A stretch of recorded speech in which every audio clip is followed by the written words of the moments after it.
এই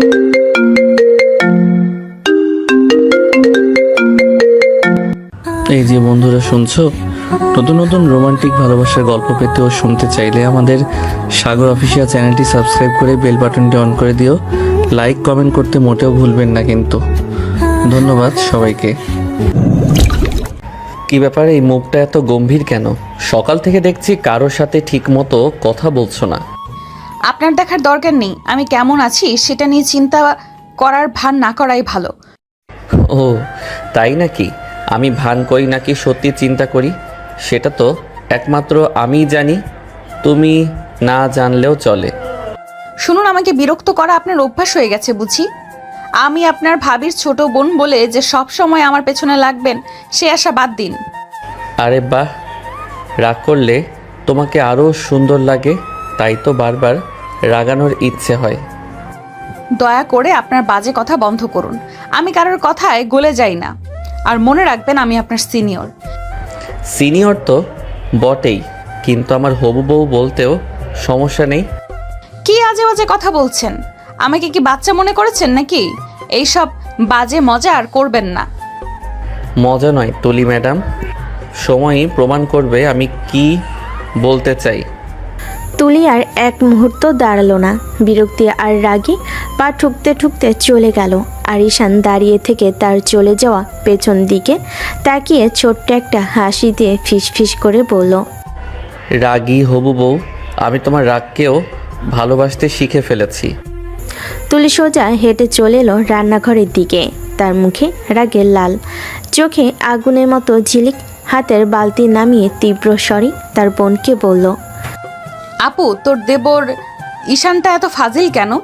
সব সময় আমার পেছনে লেগে থাকে, ছোট ছোট দুষ্টুমি করে রাগ বাড়িয়ে দেয়। আর তার থেকেও বড় কথা, তুই নাকি আমার বিয়ে দিচ্ছিস সেই ফাজিলের সাথে। তুলির বোন ঈশানের ভাবি একটু হেসে তুলির দিকে তাকালো। ওর মুখের বিরক্তি দেখে হাসি চেপে রাখতে পারছিল না। তুই কেন ওকে পছন্দ করিস না বলতো? ও তো খারাপ ছেলে নয়, খুবই ভালো ছেলে। ওর যত্নশীল মনটা তুই হয়তো বুঝিস না। তুলি দুহাত কোমরে রেখে যেন রাগে ফেটে পড়ল। ভালো না চাই, ওকে দেখলেই আমার গা জ্বলে যায়। সিনিয়র আমি, অথচ সে আমাকে তুমি করে কথা বলে। বেয়াদব একটা। আর তুই বলিস ও ভালো? তুলির বোন এবার হেসে ফেল। একটু কাছে এসে তার রাগী বোনের কাঁধে হাত রাখল। আরে বোকা মেয়ে, তুই যে ওর হবু বউ, তাই তো সে তুমি করে বলে। তুই তো রাগে পাগল হয়ে আছিস। তুলি মুখ ঘুরিয়ে দাঁড়িয়ে থাকলো, তার চোখে বিরক্তি আর অস্বীকার। আমি কখনোই ওকে বিয়ে করব না, বুঝলি? ওকে আমার একটুও পছন্দ না। তুই আর যাই করিস, এই ফাজিল ছেলের সাথে আমার বিয়ে দিতে পারবি না। তুলির বোন এবার একটু থেমে গিয়ে গম্ভীর স্বরে বলল, দেখ তুলি, এখন হয়তো তুই বুঝিস না, কিন্তু যেদিন বুঝবি সেদিন তুই নিজেই বলবি ঈশানের মতো কাউকে পাওয়াটা আমার ভাগ্যের সৌভাগ্য ছিল। তুলি মুখ ঘুরিয়ে জানালার বাইরে তাকালো।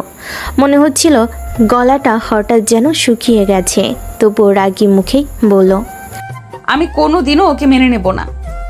তার চোখের কোণে রাগের আড়ালে চাপা কেমন একটা দ্বিধা আর প্রশ্ন ঘুরছিল।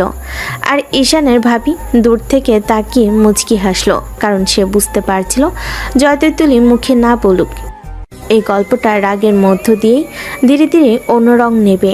রাতে খাবারের টেবিলটা সাজানো হয়েছে জমকালোভাবে। গরম ভাত, তরকারি, মাংসের সুগন্ধে চারপাশ ভরে গেছে। সবাই টেবিলে বসে খাচ্ছে।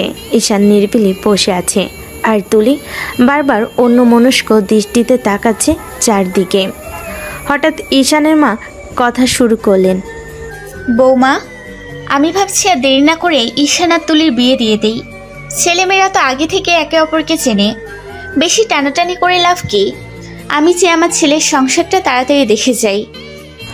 তুলির হাতের চামচ থমকে গেল, মুখটা এক মুহূর্ত গম্ভীর হয়ে উঠল।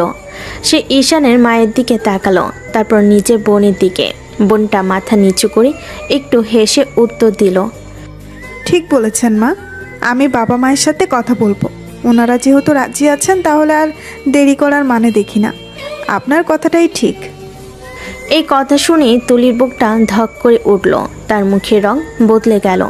সে আর চুপ থাকতে পারল না, ফিসফিস করে তার বোনের কানে বলল, আপু তুই আবার কি বলছিস এসব? আমি কিন্তু একদমই রাজি নই। আমি তোকে আগেও বলেছি আমি ওকে চাই না। কিন্তু তুলি শেষ করতে না করতে তার বোন তীব্র দৃষ্টিতে তাকিয়ে ফিসফিস স্বরে ঝাঁঝিয়ে উঠল। চুপ কর, এখন এসব নিয়ে কথা তুলিস না। সবার সামনে মুখ খুলে কোনো রকম বেয়াদবি করিস না, পরে তোর সাথে আলাদা করে কথা বলবো। তুলি দাঁত চেপে কিছুক্ষণ তাকিয়ে রইল তার বোনের দিকে। ভেতর ভেতরে যেন আগুন জ্বলছিল। মনের মধ্যে কেবল একটাই কথা বারবার প্রতিধ্বনিত হচ্ছিল। তুলি ভাবে, সবাই কেন জোর করে আমাকে ওর সাথে বিয়ে দিতে চাইছে? আমি তো তাকে একদমই পছন্দ করি না। সিনিয়র হয়েও সে আমাকে অসম্মান করে, ফাজিলের মতো হাসে, আর সবাই ভাবে ও ভালো ছেলে। না, আমি কখনোই তাকে চাই না। কিন্তু সেই রাগ সেই অভিমান সব কিছু মুখের ভেতরে গিলে নিল তুলি। কেবল ভেতর ভেতরে ফুঁসতে লাগলো। আর ঈশান চুপচাপ সবার কথা শুনে হালকা হাসি দিয়ে প্লেটের ভাত নাড়াচাড়া করতে লাগলো। তার চোখে ছিল এক অদ্ভুত আত্মবিশ্বাস, যেন সে নিশ্চিত রাগিয়ে মেয়েটা একদিন তাকে ছাড়তে পারবে না। রাত গভীর, সারা বাড়ি নিস্তব্ধ, শুধু ঘড়ির টিকটিক আর আঙ্গিনার ঝিঝি পোকার ডাক শোনা যাচ্ছে।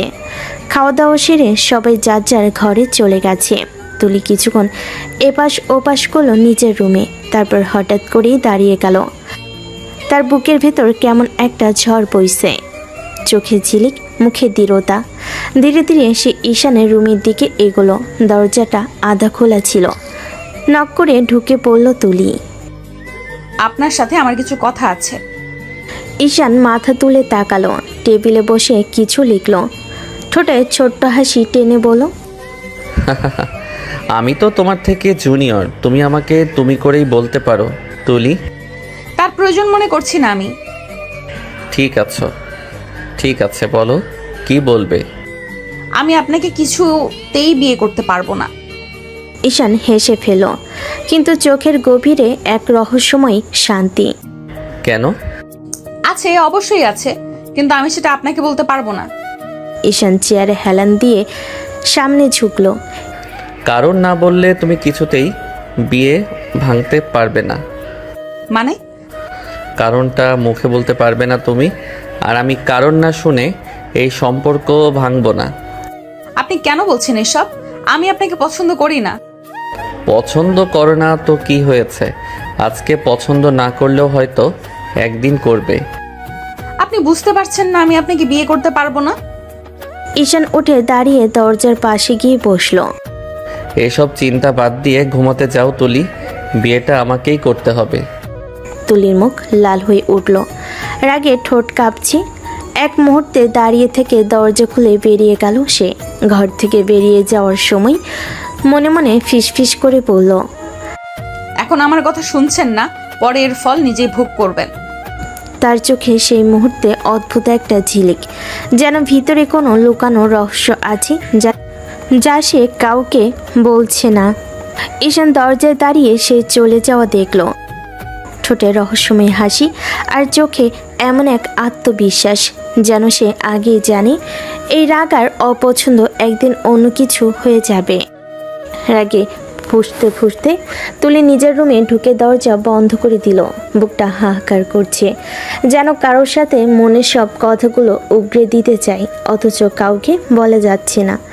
বিছানায় বসে মুখ ঢেকে ফেলল সে। চারিদিক নিস্তব্ধ, কেবল বাতাসের পর্দা হালকা দোল। সেই নীরবতায় মধ্যে তুলির মনটা যেন চিৎকার করে উঠল। আমি কিছুতেই একজনের জীবন নষ্ট করতে পারি না। জেনে শুনে কি করে ঈশানের এত বড় ক্ষতি করব আমি? না না, এটা আমি হতে দেব না। আমাকে এই বিয়েটা আটকাতেই হবে।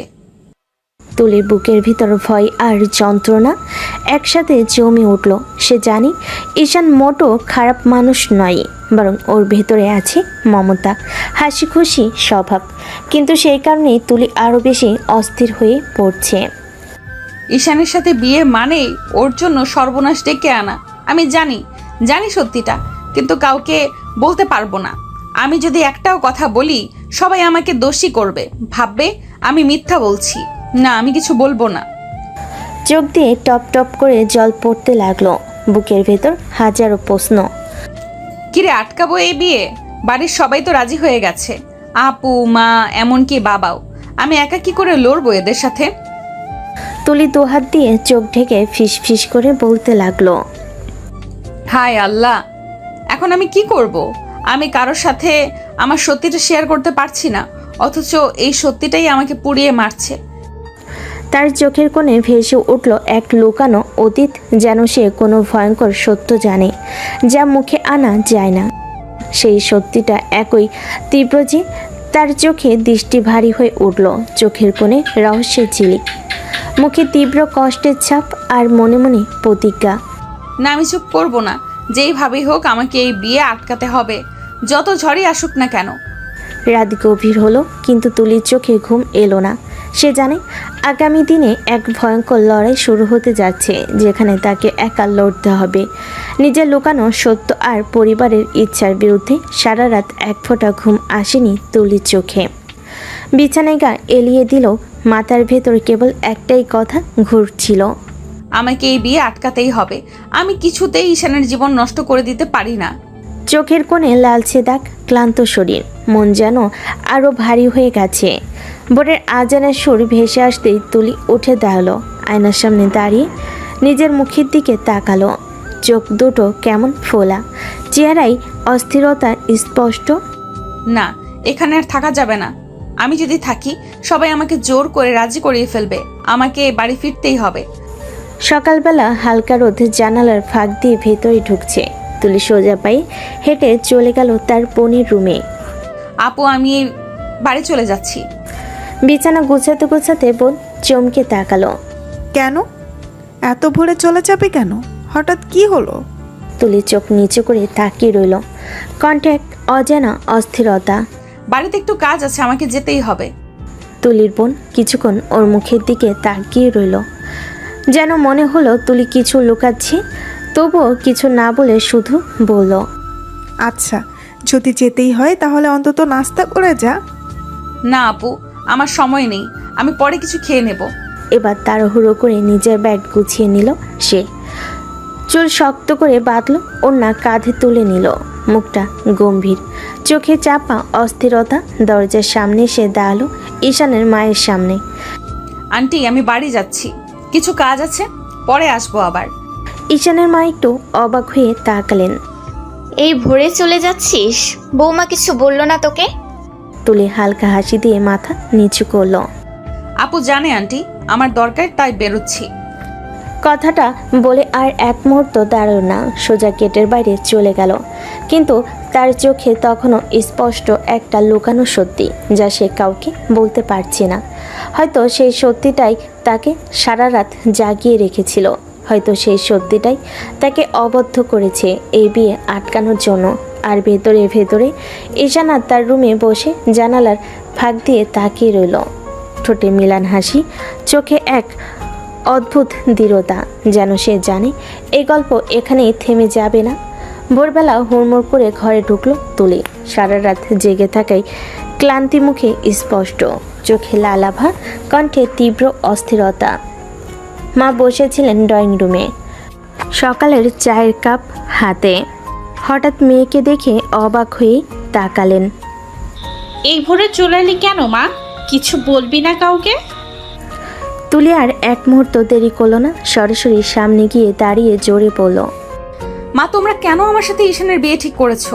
তোমরা কি সেই সত্যিটা ভুলে গেছো? মায়ের মুখের হাসি এক মুহূর্তে মিলিয়ে গেল, চোখে চাপা শঙ্কা, ঠোঁটে কাঁপুনি। কোন কথা বলছিস তুই? কোন সত্যি? তুলির বুক ধরফর করছে, মুখে ক্ষোভ জন্মে উঠছে। মা, এত বড় সত্যি তোমরা কি করে ভুলে যেতে পারো? তুমি কি সত্যিই ভুলে গেছো, নাকি ইচ্ছে করেই ভুলে থাকতে চাইছো? মায়ের হাতে কাপটা কাঁপতে কাঁপতে প্রায় পড়ে যাচ্ছিল। এক মুহূর্তে তিনি স্থির হয়ে গেলেন, তারপর গড়া গলায় বললেন, খবরদার, এই কথা মুখেও আনবি না আর কোনো দিন। যা চাপা আছে চাপা থাকতে দে। তুলির চোখ ভিজে উঠল, রাগ আর কষ্ট মিলেমিশে যেন বুকের ভেতর ফেটে পড়ছে। কেন মা, কেন আমাকে চুপ করাচ্ছ?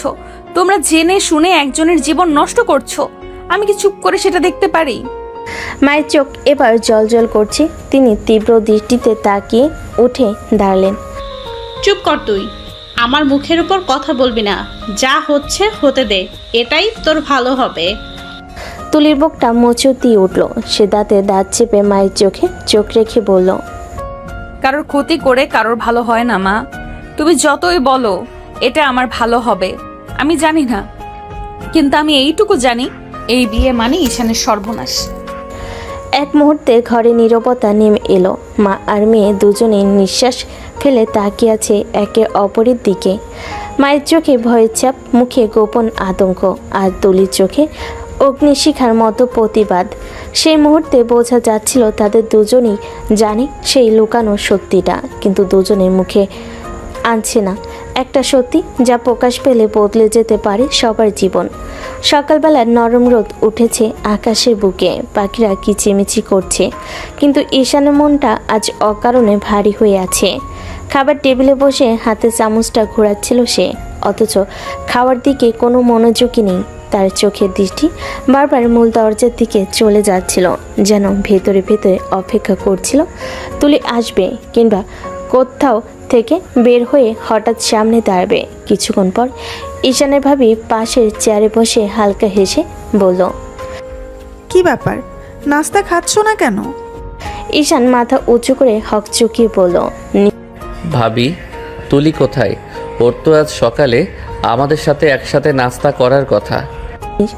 ভাবি নিঃশ্বাস ফেলে কফির কাপ নামিয়ে রাখলো। ও তো চলে গেছে সকালে, খুব ভোরেই রেডি হয়ে বলল বাড়িতে নাকি গুরুত্বপূর্ণ কাজ আছে, তাই চলে যাচ্ছে। কথাটা শুনি ঈশান যেন চমকে উঠল, থমকে গেল কয়েক মুহূর্ত। হাতের চামচ হঠাৎ টুপ করে প্লেটে পড়ে একটা শব্দ তুলল, তার সাথে একরাশ বিস্ময়, একরাশ কষ্ট ভেসে উঠল। চলে গেল? একবারও আমাকে বলল না? তার গলা শুকনো শোনালো। ভাবি একটু মৃদু হেসে বলল, হয়তো তাড়াহুড়ার কারণে বলতে পারেনি। কিন্তু ঈশানের বুকের ভেতরটা কেমন জানি হাহাকার করে উঠল। সে মনে মনে ফিসফিস করে বলতে লাগলো, আমি কি এতটাই অচেনা তোমার কাছে তুলি? একবার চোখে চোখ রেখে বলতেও পারলে না তুমি যাচ্ছ? আমি তোমার কাছে এতটাই অপ্রয়োজনীয়? তার চোখের ভেতরে একটা অদ্ভুত শূন্যতা ভর করলো। চামচটা সরিয়ে রেখে ধীরে ধীরে মাথা নিচু করলো সে। হঠাৎ মনে হলো যেন চারপাশের সব শব্দ থেমে গেছে, কেবল ভেতরের কষ্টটুকুই বাজছে তার কানে। খাবার টেবিলে সবার উপস্থিতি থাকলো, ঈশানের মনটা পড়ে রইল অন্য কোথাও। তুলির চলে যাওয়া যেন তার বুকের ভেতর অদেখা এক শূন্যতা ফেলে দিয়ে গেছে। সে বুঝতে পারছিল না ওর চলে যাওয়ার কারণটা কি সত্যি কোনো কাজ, নাকি ওর মনে আছে কোনো লুকানো সত্য যা আজও তার কাছে রহস্য হয়ে আছে। ঈশান মনে মনে প্রতিজ্ঞা করলো, তুমি যতই আমাকে এড়িয়ে যাও তুলি, আমি তোমার মনের লুকানো রহস্যটা একদিন বুঝবই। তুমি হয়তো বলতে চাইছো না, কিন্তু আমি সেই কারণটা খুঁজে বের করব। কারণ তোমাকে ছাড়া আমি নিজেকে কোনোভাবেই অসম্পূর্ণ মনে করি। দুপুরবেলায় বাড়ির ফোনটি বেজে উঠল। তুলির মা ফোন রিসিভ করতেই ঈশানের মা বলে উঠল, আপা, এবার তো বিয়ের দিন ঠিক করা অতি জরুরি। আমাদের বসে সময়টা ঠিক করে নিলে ভালো হয়।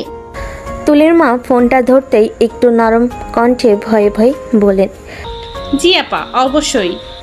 ঈশানের মা বিস্মিত না ভরা আন্তরিকতাই বলেন, ঠিক আছে আপা, তাহলে আমরা কাল আপনার বাড়ি আসছি বিয়ের তারিখ ঠিক করতে। ঠিক আছে আপা। ফোনটা কেটে গেল, কিন্তু ফোন কাটার শব্দ সেই শান্তটাকে ভাঙল না, বরং ঘরের বায়ুটা আরও কড়া হয়ে এলো। তুলিমা ফোন রাখতে না রাখতেই তুলি ঢুকলো, চোখে ক্লান্তি আর মুখে অস্থিরতার ছায়া। শুনলো মা ফোনে কি বলেছে, বোঝাতে পারলো না। হঠাৎ করে সে চিৎকার করে উঠল, মা, তোমাদের কি হৃদয়ে একবারও আমার কথা আসে না? আমি তো তোমাকে কতবার বলেছি আমি এই বিয়েটা চাই না। তুমি কেন এত বদলাতেই একটা মানুষের জীবনকে ঝুঁকিতে ফেলতে চাও? তুলির মায়ের চেহারা সংকুচিত হয়ে গেল। তিনি নরম গলায় বলেন, তুলি, তোমাকে এসব নিয়ে চিন্তা করতে হবে না, সংসার গড়তে হবে। তুমি বিয়ের জন্য প্রস্তুত হও। এ কথাই তুলির রক্তকে জ্বালিয়ে দিল। তার গলায় আগুন ধরে উঠল। তুমি কিভাবে এত সহজে বলে দিচ্ছ প্রস্তুত হও? তুমি কি সেই সত্যিটা ভুলে গেছো? তুমি কি জানো তুমি কার জীবন নষ্ট করতে যাচ্ছ? মায়ের চোখে অস্বস্তির ছাপ, তিনি চুপ করে গেলেন। কিন্তু তুলি ভেতরে ভেতরে জ্বলে ওঠে রাগ, হতাশা আর এক অনিবার্য দগদগানি, সব একসাথে। সে ঘরে ঢুকে মেঝেতে রাখা কিছু জিনিস তুলে ধরে ছুঁড়ে মারতে লাগলো। কাপ, প্লেট, পুরনো একদম টেবিলের জিনিস সবই ঝাঁজ করে ছুড়ল। কাচের টুকরো খানিকটা ভেঙে গেল। শব্দটা ঘরের কোণ থেকে কেমন শোনা গেল। ঘরের মধ্যে ভাঙচুরের আওয়াজে মা কাঁপছিলেন। তুলি থামল না, তার হাত কাঁপছিল, মুখ লাল, চোখে অশ্রু আর মাথার ভেতর অচেনা কোলাহল। এক মুহূর্তের জন্য বাইরে থেকে সূর্যের আলো কেবল নিজেই শান্তভাবে পড়ছিল, আর ভিতরে তুলি তার সব কষ্ট বের করে দেয়। কেউ না বুঝে তার রাগ, কেউ না জেনে তার নীরব ভয়ে। শেষে থামার পর তুলি স্রোত নির্বাক হয়ে দাঁড়িয়ে রইল, নিচু কণ্ঠে বলল, আমি এটা হতে দেব না, যেভাবেই হোক এই বিয়ে যেন না হয়। তার কথার মধ্যে একটা অদ্ভুত স্থিরতা ছিল। রাগের আড়ালে যে লুকানো সত্য, সেটাকে তিনি যতই গোপন রাখেন না কেন, এখন আর চাপ থাকবে না বলেই মনে হচ্ছিল। মায়ের চোখে ভারী চিন্তার ছায়া, আর তুলির গলার তলদেশে এক অদ্ভুত প্রতিজ্ঞা। এবার সে একা লড়াই করবে, যা ভাঙবে। ঘরটা থেমে গেল, ভাঙচুরের ধুলো জমে রইল, আর তুলি বুকে জড়ানো অগোচরের সত্য নিয়ে কফিনে নীরবতায় নিজেকে বুঝল। কিভাবে সামনে থেকে এই বিয়েকে ঠেকিয়ে দেবে সে নিজের কিছুই জানে না, কিন্তু এটুকু নিশ্চিত ছিল, পালাবার কোনো পথ নেই। সকালের বাতাসে আজ অদ্ভুত গাম্ভীর্য ছড়িয়ে পড়েছে। তুলিদের বাড়ির উঠানে যেন উৎসবের ছোঁয়া। ঘরে বাইরে লোকজনের আনাগোনা, রান্নাঘর থেকে ভেসে আসা গরম ভাত আর মিষ্টির গন্ধ, আর বাসার ভেতরে সুন্দর গালিচা বিছানো। সব বিছিয়ে মনে হচ্ছিল আজ বিশেষ কোনো আয়োজন, কারণ আজ ঈশানদের বাড়ির সবাই আসছে তুলিদের বাড়ি। মূল আলোচনা হলো বিয়ের তারিখ ঠিক করা। দুপুরের পর ঈশানের গাড়ি এসে দাঁড়ালো তুলিদের বাড়ির সামনে। গাড়ির দরজা খুলতে নেমে এলো ঈশানের মা, ঈশানের ভাবি আর পরিবারের অন্যান্য সদস্যরা। সবার মুখে আনন্দের ছাপ। ঘরে ঢুকতেই ঈশানের মা হেসে বললেন, আপা, আমাদের হবু বৌমাকে তো একবার সামনে আনা দরকার। প্লিজ তুলিকে নিয়ে আসুন না। তুলির মায়ের বুকের ভেতর হালকা ধুকপুকানি। মেয়ের রাগী মেজাজ তিনি ভালো করেই জানেন, তবুও চেপে রেখে উঠে দাঁড়িয়ে বললেন, হ্যাঁ আপা, আমি নিয়ে আসছি। তিনি তাড়াহুড়ো করে তুলির ঘরে ঢুকলেন। তুলি তখন চুপচাপ বিছানায় বসেছিল, কিন্তু চোখে সেই আগুন রয়ে গেছে। মা, এসব আদিক্ষেতা আমার মোটেই ভালো লাগছে না। আমি কারোর সামনে যেতে চাই না। চুপ করে যা, বেশি কথা বলবি না, আমার সাথে চল। মানুষ এসেছে, তোর এমন খামখেয়ালি চলবে না। তুলি দাঁতে দাঁত চেপে ভেতরে ভেতরে খেপে উঠল, কিন্তু মায়ের চোখের দিকে তাকিয়ে আর প্রতিবাদ করলো না। একরকম বাধ্য হয়ে সাদা গোলাপি সালোয়ার রেডি হয়ে মায়ের সাথে বাইরে এলো। তুলি যখন ঘর থেকে বের হল, তখন ঘরের সব আলোচনা হঠাৎ ঝলমল করে উঠল। ঈশানের চোখ পড়তেই আর ফেরাতে পারল না। সে অভিভূত হয়ে তাকিয়ে রইল। মনের ভেতর কেবল একই অনুভূতি কাজ করছিল। এমন মেয়েকেই তো চাই আমার জীবনের সঙ্গী হিসেবে। তুলি ঠোঁট কামড়ে মুখটা অন্যদিকে ফিরিয়ে রাখলো। তার চোখে রাগ, অভিমান, বিরক্তি, কিন্তু ঈশানের চোখে তবুও শুধু প্রশংসা আর মুগ্ধতার ছাপ। বসা ঘরে তখন সবাই একসাথে মেতে উঠল। হাসি আড্ডার মধ্যে তুলির গম্ভীর মুখটা যেন কারোর চোখে ধরা পড়ছিল না। ঈশানের মা খুশি গলায় বললেন, আচ্ছা আপা, তাহলে এবার একটা শুভ দিন দেখে নেই, আর দেরি করে লাভ নেই। তুলির মা সম্মতি জানালেন। তার পাশ থেকে ঈশানের বাবা মাথা নেড়ে রাজি হলেন। কথা কাটাকাটির পর ঠিক হলো আগামী মাসে বিয়ের দিন। সবাই খুশিতে উৎফুল্ল হয়ে উঠল। হাসাহাসি, চায়ের কাপের টুংটাং শব্দ ঘর ভরে গেল। কিন্তু সেই ভিড়ের মাঝেই তুলি নিজের দুহাত মুঠো করে বসেছিল। তার চোখের ভেতর লুকানো অস্থিরতা কার চোখে পড়ল না। মনে মনে সে কেবল একটা কথাই বলছিল, না, এটা হতে দেব না। যতই সবাই খুশি হোক, আমি জানি এই বিয়েটার ভেতরে লুকিয়ে আছে এক অজানা সত্য। ঈশান আবারও তার দিকে তাকিয়ে মিষ্টি হাসল, কিন্তু তুলির ঠোঁট শক্ত করে চোখ ফিরিয়ে নিল। তার মনে তখন একটাই প্রতিজ্ঞা, এই হাসির আড়ালে যা লুকিয়ে আছে তা সে প্রকাশ না করা পর্যন্ত থামবে না। বিয়ের দিন ঠিক হওয়ার উত্তেজনা আর সকাল বিকেলের আনাগোনা শেষে তুলির পায়ের ধুলো ফেলে সে চুপচাপ রুমের দরজায় ঢুকলো। রুমের কোণে বসে বিছানার চাদর আঁকড়ে ধরে একটু শান্তি খুঁজছিল। ভেতরের মনটা এখনো অস্থির, একদম স্থির হওয়া যেন সহজ নয়। কিছুক্ষণ পর তুলির বোনও চুপচাপ রুমে ঢুকলো, চোখে উচ্ছ্বাস আর মুখে হালকা হাসি। কিরে, ওইভাবে উঠে চলে এলি কেন? তুলি নিজের চুল আশ্রয় নিয়ে বিরক্ত আর অভিমান মিশিয়ে বলল, আমার ভালো লাগছে না, তাই চলে আসছি। কিরে, তোর এই বিয়ে নিয়ে এত সমস্যা কিসের? ভালো ছেলে, ভালো চাকরি, আর কি চাই? তুমি জানো না আপা, আমি কেন বিয়েটা করতে চাই না। তুলির বোনের কৌতূহল জেগে উঠল। মুখে কিছু বলার আগেই দরজার খুটখটানি শব্দ। তুলির মা প্রবেশ করল, চোখে এক অদ্ভুত কঠোরতা, কণ্ঠে গম্ভীরতা। তাড়াতাড়ি যা, তোর শাশুড়ি তো এখানে এসেছে, তোর শ্বশুর দেবর সবাই খেতে বসেছে, তারা কি মনে করবে? এখানে বসে কি করছিস? তুলির বড় বোন খানিকটা নরম গলার সঙ্গে মাথা নেড়ে বলল, আচ্ছা মা, ঠিক আছে, চলো আমরা তোদের আপ্যায়ন করি। মা হালকা হাসতে হাসতে বাইরে চলে গেলেন। বাড়ির বাকি সদস্যরা তখন রেডি হয়ে বসেছে খেতে। রুমে থেকে তুলি এবং তার বোন এখন ধীরে ধীরে নিচে নামলো। আঙ্গিনার রঙিন সাজসজ্জা, হালকা হাসি আর ভেতরে অদৃশ্য উত্তেজনা সব মিলিয়ে যেন এক উৎসবের ছোঁয়া। তুলি বোনের মন খুশি। এই সুন্দর খাওয়া দাওয়া, এই আপ্যায়ন, কেউ ভাববে না আমি কেন এত অস্থির। তুলি নিজের মনে বলল। তাদের পা ধীরে ধীরে আঙ্গিনায় নেমে এলো। সবাই হাসি মাখা চোখে তাকিয়েছিল। তুলির চোখে অস্থিরতা, মুখে অভিমান, কিন্তু ভেতরে লুকানো সত্য এখনও চুপচাপ অপেক্ষা করছে। এই আপ্যায়নের মধ্যে যেন সব কিছু শান্ত, সুন্দর এবং সাজানো। কিন্তু তুলির মন জানে এই দিনটি শুধুই খুশি দেখাবে, কিন্তু তার মনে লুকানো সত্য ফেটে পড়ার অপেক্ষায়। তুলি চুপচাপ বোনের হাত ধুলো, ধীরে ধীরে এগোলো, কিন্তু ভেতরে তুলি জানে আগামী দিনে এই সুন্দর ছদ্মমায়ের পর্দার আড়ালে এক ঝড় বয়ে যাবে। 1 মাসের অপেক্ষার পর আজ সেই দিন। ঘর জুড়ে সাজসজ্জা, আলো আর ফুলের গন্ধ, নাচ গান, মেহেদি, গায়ে হলুদ আর বিয়ের আচার শেষ হয়ে এখন নতুন কোণে তুলি এসেছে ঈশানের ঘরে, তার জীবনের নতুন অধ্যায়ে। রাত গভীর হয়ে এসেছে। জানালার বাইরে পূর্ণিমার আলো নীরবে বিছিয়ে আছে। ঘরের ভেতরে লাল সোনালির সাজে রাঙ্গানো খাট আর মোমবাতির আলোতে তুলি যেন অন্যরকম হয়ে উঠেছে। তার মুখে মেহেদির গন্ধ, চোখে ভারী কাজল আর ঠোঁটে অদৃশ্য হাসি বিদ্যমান। ঈশান ধীরে ধীরে দরজাটা বন্ধ করে তুলির কাছে এসে দাঁড়ালো। এক মুহূর্তের জন্য শুধু তাকিয়ে রইল সেই কঠিন, সিনিয়র আর রাগী মেয়েটা এখন তার সামনে বসে আছে বসে যে। ঈশান মৃদু হেসে নরম গলায় বলল, তুমি তো সত্যি সত্যি আমার বউ হয়ে গেলে।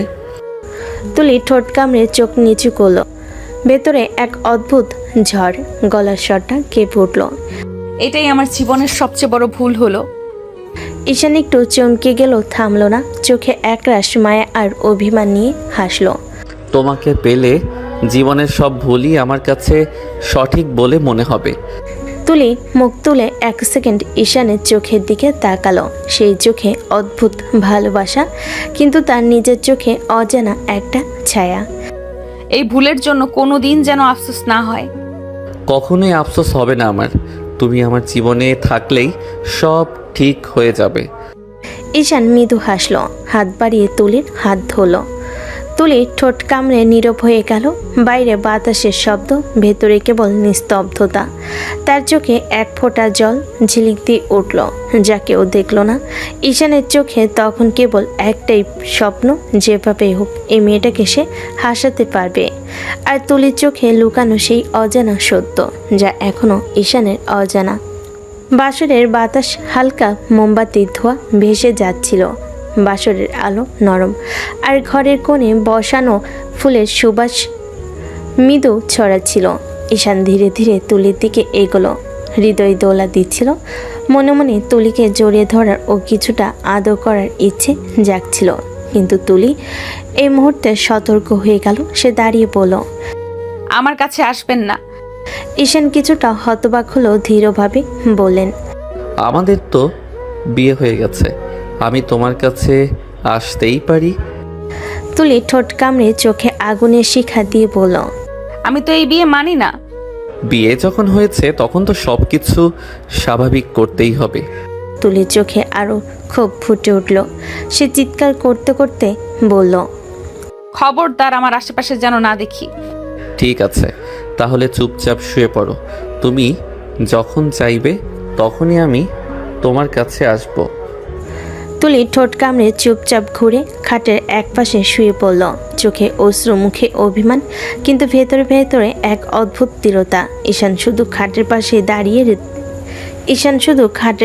দাঁড়িয়ে দেখছিল।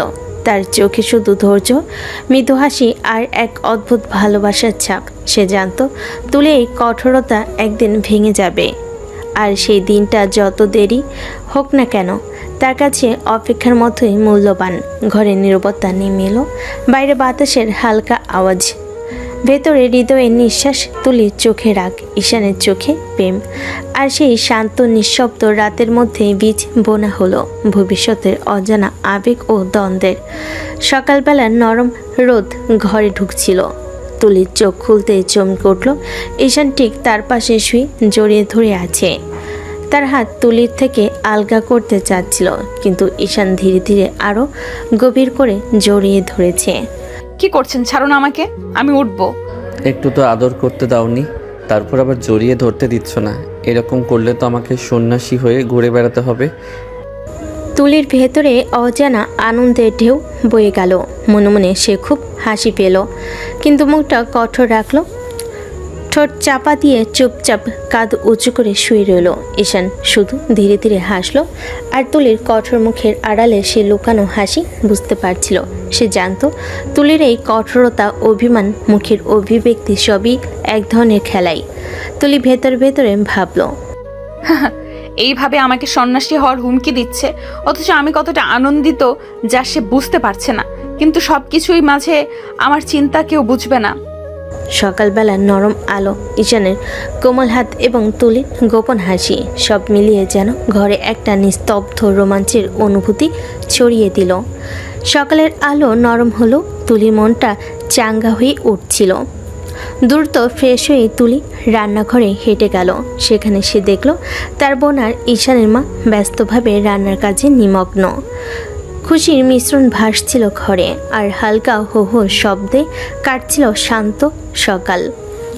তুলি যেতেই ঈশানের মা চোখ মেলেন এবং অবাক সুরে বলেন, তুমি এত সকাল সকাল উঠে পড়েছো কেন বৌমা?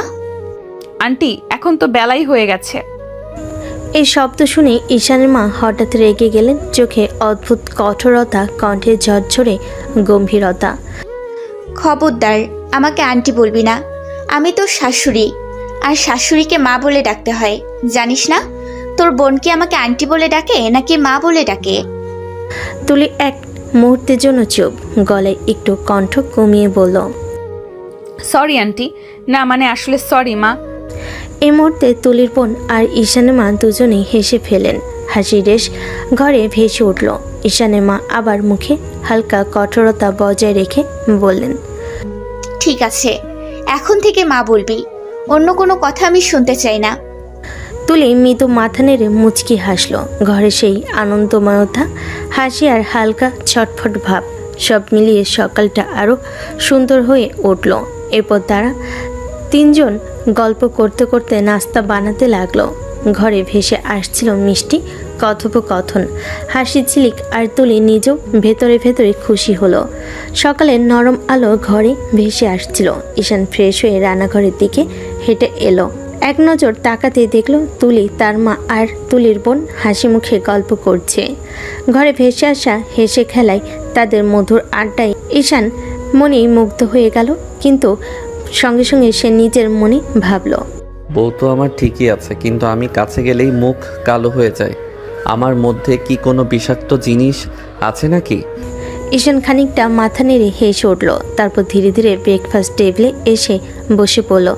তুলির বোন আর ঈশান মা তাকে দেখে হাতের কাজ বন্ধ করে হাসি দিলেন। ঈশানের ভাবি হেসে বললেন, চলো খেতে দেই। ধীরে ধীরে সবাই টেবিলে বসলো।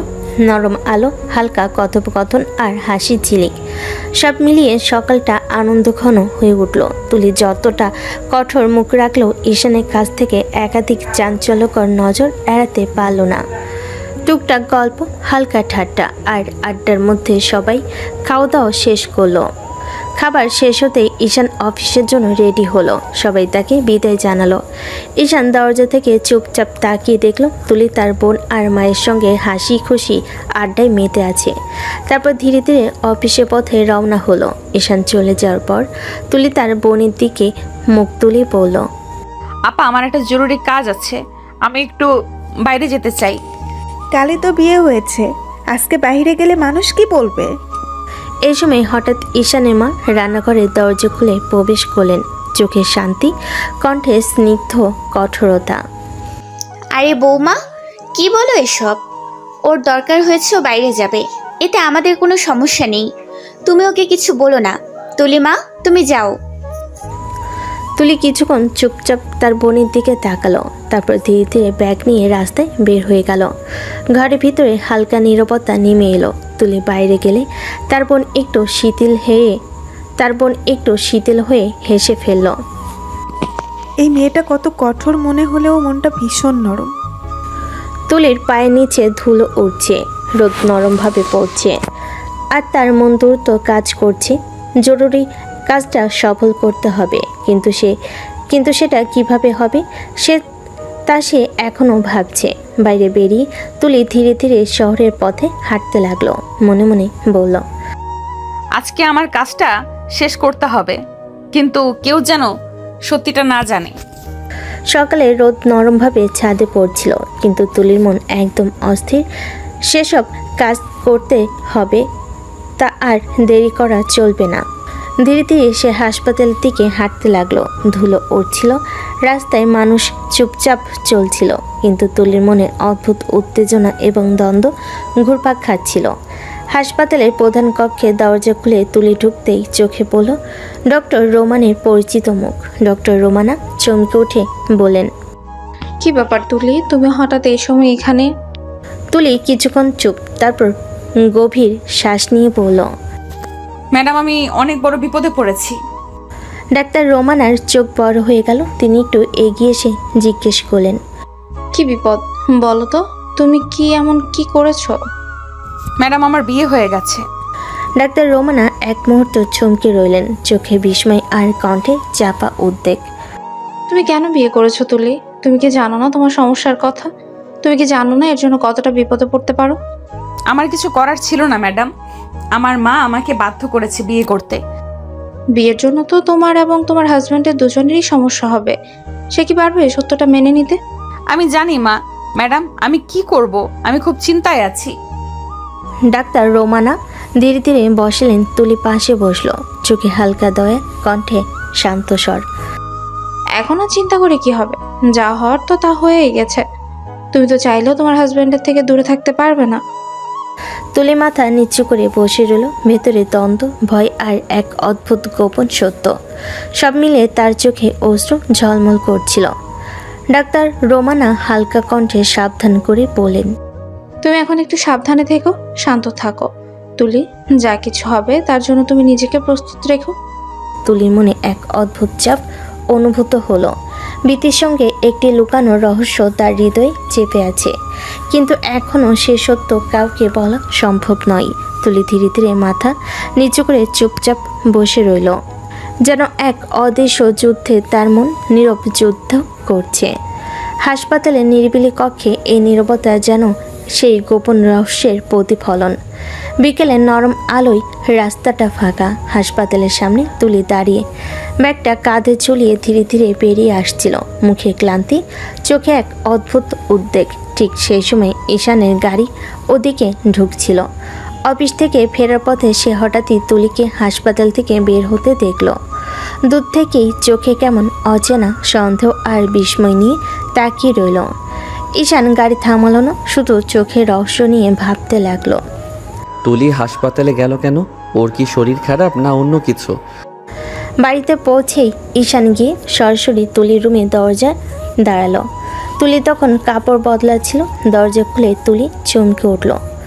তুমি হাসপাতালে কেন গিয়েছিলে? তোমার কি শরীর খারাপ? তুলি চোখ বড় হয়ে গেল, মুখে অস্থিরতা, কিন্তু খুব দ্রুত নিজেকে সামলে নিল। না না, আমার শরীর খারাপ না। আমার এক বান্ধবীর একটু শরীর খারাপ ছিল, তাই ওকে নিয়ে একটু ডাক্তারের কাছে গিয়েছিলাম। ঈশানের চোখে সন্দেহের ছায়া। সে ধীরে ধীরে এগিয়ে এলো। আমার কাছ থেকে তুমি কিছু লুকাচ্ছ না তো? না, আমি কি লুকাবো? ঈশান এক মুহূর্ত চুপ করে তার দিকে তাকিয়ে থাকলো। তারপর হঠাৎ করে তুলিকে কাছে টেনে নিল, বুকের মধ্যে জড়িয়ে ধরল। আমার কাছ থেকে কিছু লুকিয়েও না জান। আমি কিন্তু তোমাকে বড্ড ভালোবাসি। তোমার যদি শরীর খারাপ হয়ে থাকে আমাকে বলো, আমি তোমাকে চিকিৎসা করাবো। তুলির বুকের ভিতর কেমন ধকধক করে উঠল। মুখের কষ্টে হাসি এনে বলল, আরে না, আপনি যতই চিন্তা করছেন, আমার কিছু হয়নি। ঈশান তার চোখের গভীরতা পড়ে ফেলতে চাইছিল, আর একটু কাছে এসে ধীরে ধীরে তুলির ঠোঁটে কিস করতে লাগলো। তুলি হঠাৎ ঈশানকে ধাক্কা দিয়ে সরিয়ে দিল। আমি বলছি না আপনাকে আমি মানি না, আমার কাছে আসেন কেন? ঈশান কিছুক্ষণ চুপচাপ তার দিকে তাকিয়ে রইল। চোখে কষ্ট আর অভিমান জমল। সে আর কিছু বলল না, চুপচাপ ঘরে কোণে সরে দাঁড়ালো। তুলিও মুখ ফিরিয়ে জানালার দিকে তাকিয়ে রইল। ভিতর এক বিশাল রহস্য লুকিয়ে আছে, যা সে কাউকে বলতে পারছে না। রাতে খাওয়া দাওয়া শেষ করে তুলি নিঃশব্দে ঘরে ঢুকলো। ঈশান তখন জানালার পাশে দাঁড়িয়ে হাওয়ার দিকে তাকিয়েছিল। এক পলক তুলির দিকে তাকিয়ে সে চোখ নামিয়ে নিল। তুলি ধীরে ধীরে এগিয়ে এসে বলল, সরি। কেন সরি? তখন আমার আপনার সাথে এমনটা করা উচিত হয়নি। আপনাকে ঠেলে সরিয়ে দেওয়া ঠিক হয়নি। সমস্যা নেই, আমি কিছু মনে করিনি।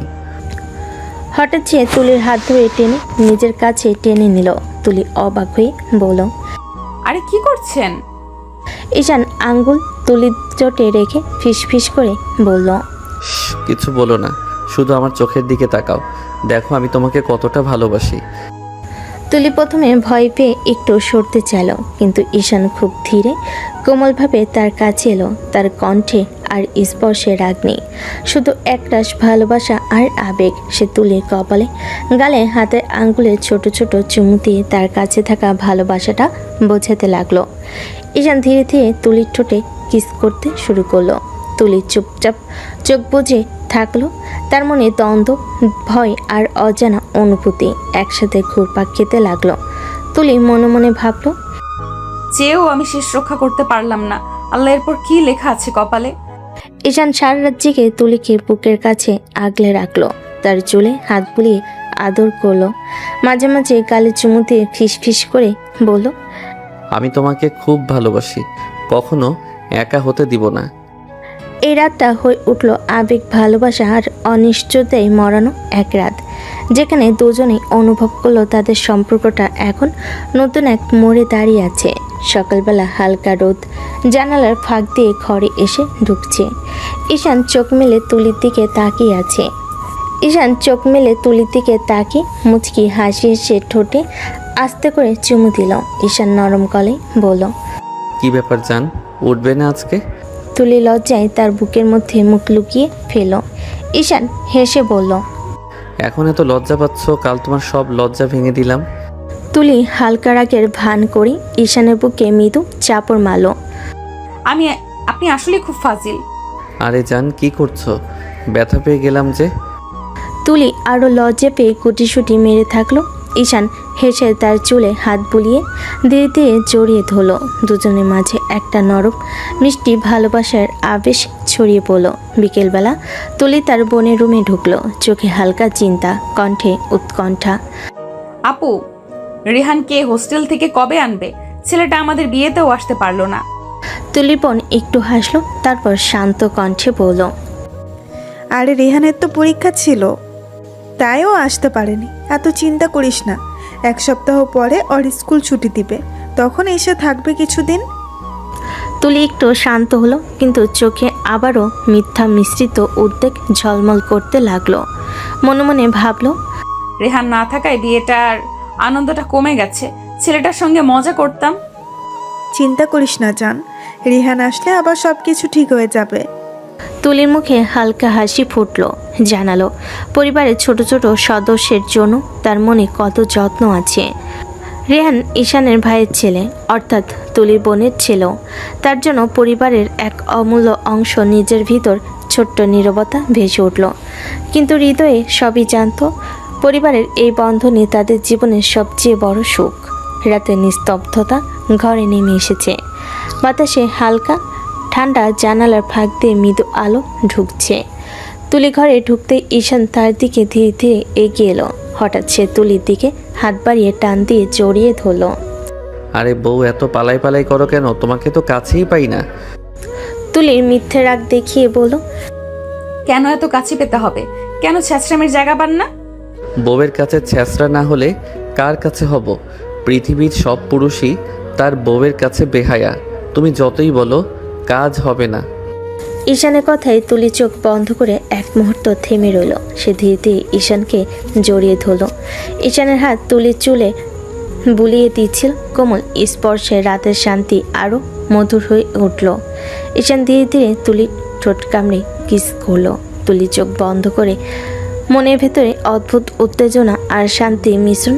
রাতটা কেটে গেল তাদের মধ্যে মধুর ভালোবাসার মুহূর্তে, যেখানে চুপচাপ হৃদয় স্পর্শ করেছে হৃদয়কে। নিঃশব্দ ঘরে শুধু প্রেম আর আবেগের ছন্দ বাজছিল। পরের দিন বিকেল, সূর্য আস্তে আস্তে ঢলে যাচ্ছিল আর হালকা বাতাসে শহরের রাস্তায় নরম আলো ছড়াচ্ছিল। ঈশান তুলির দিকে তাকিয়ে হাসলো। চলো যান, তোমাকে একটু ঘুরিয়ে আনি। থাক, দরকার নেই। আরও থাকবে কেন? চলো, রেডি হয়ে নাও। তুলি কিছুক্ষণ চুপচাপ, তারপর রিল্যাক্সেন্টলি মাথা নেড়ে রেডি হলো। কিছুক্ষণ পরে দুজনেই বের হলো। শহরের বিভিন্ন সুন্দর জায়গায় ঘুরতে ঘুরতে হাত ধরে হাত মিলিয়ে তারা চলে। ঈশান মাঝে মাঝে তুলির দিকে তাকিয়ে মুচকি হাসলো। আর তুলি মনে মনে ভাবছিল, জানি না তোমার এই হাসি কতদিন থাকবে মুখে। আমি চাই তোমার সারা জীবন মুখে এই হাসি থাকুক, কিন্তু আল্লাহ হয়তো অন্য কিছু লিখে রেখেছেন। শহরের রঙিন রাস্তায় তারা ঘুরলো, ফুচকে খেলো, হেসে খেলে। কখনো ঈশান তুলি কপালে চুমু দিল, কখনো মিষ্টি খুনসুটি করলো। তারা নানান গল্প করলো, ছোট ছোট স্মৃতি ভাগাভাগি, হেসে কাদা কথোপকথন একে অপরের ভেতরে ভাবনা শোনালো। রাত না হওয়া পর্যন্ত তারা শহরের রঙিন আলো আর মানুষের ভিড়ে নিজেদের মধুর সময় কাটালো। তুলি মনে মনে ভাবলো, এই মুহূর্তটা যেন শেষ না হয়। দুজনের মধ্যে সেই ঘুমন্ত আনন্দ, মিষ্টি খুনসুটি আর ভেতরের ভাবনা একাকার হয়ে গিয়েছিল। এক সপ্তাহ পরে রোহান হোস্টেল থেকে ফিরে বাড়িতে পৌঁছালো। ছোট্ট ছেলেটার আগমনে বাড়ি যেন আনন্দে ভরে উঠল। রান্নাঘর থেকে ভেতরে ঘর পর্যন্ত ঘ্রাণ ছড়িয়ে গেছে। সবাই রেহানের জন্য ভালো মন্দ রান্না করছে। তুলি আজ মুখে আনন্দের হাসি নিয়ে ঘুরছে। ছোটবেলার মতোই রেহানের সঙ্গে খুনসুটি করছে, তাকে ঘিরে খেলা করছে। রেহান, তুমি ফিরে এসেছো। আজকে পুরো দিনটা শুধু তোমার জন্য। রেহানও খুশি, তার চোখে আনন্দর ঝিলিক।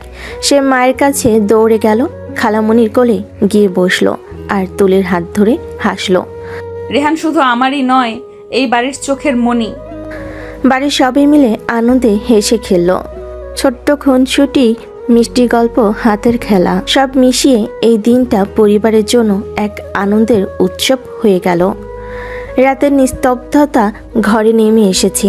ঈশান তুলিকে বলল, রেহানের মতো আমাদের যদি কোনো বাবু আসে কেমন হবে বলো তো? তুলি চমকে উঠল, গলা শুকিয়ে গেল, বুকের ধাক্কা দ্রুত বেড়ে গেল, চোখে অস্থিরতায় ছায়া। তখনই মনে পড়ল ডক্টর রোমানার কথা, সাবধানে থেকো। মনে মনে তুলি ভয় পেল। ভয় আর উত্তেজনার মধ্যে দ্বন্দ্ব শুরু হলো। এ সময় ঈশান এসে কাঁধে হাত দিয়ে ধীরে ধীরে তাকে জড়িয়ে ধরল।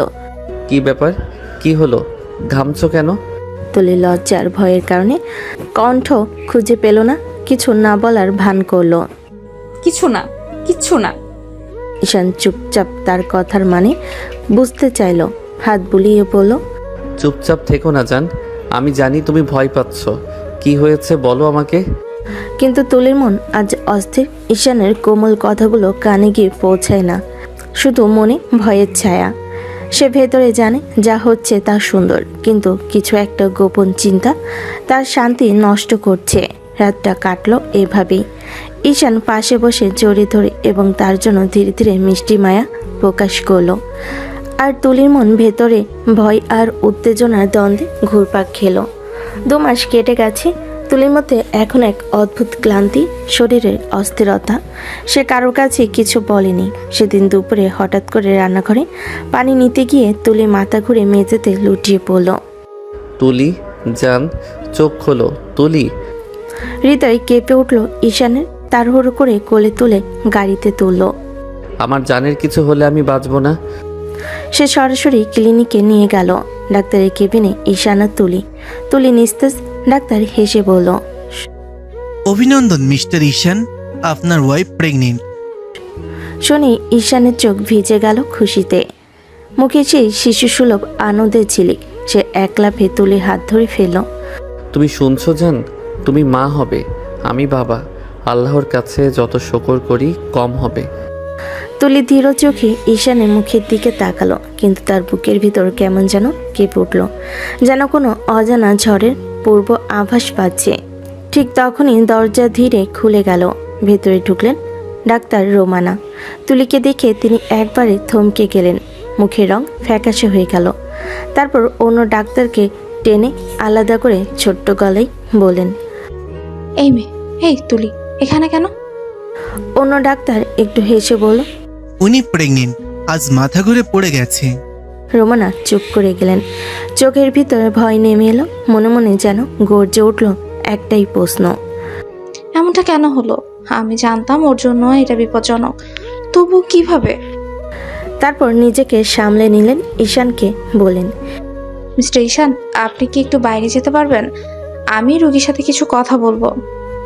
ঈশান অবাক হলো, মাথা নাড়ল। ঠিক আছে ডাক্তার, তবে বেশি সময় নেবেন না, আমার জানের পাশে থাকতে হবে। সে বাইরে বেরিয়ে গেল। কেবিনে শুধু তুলি আর ডাক্তার রোমানা।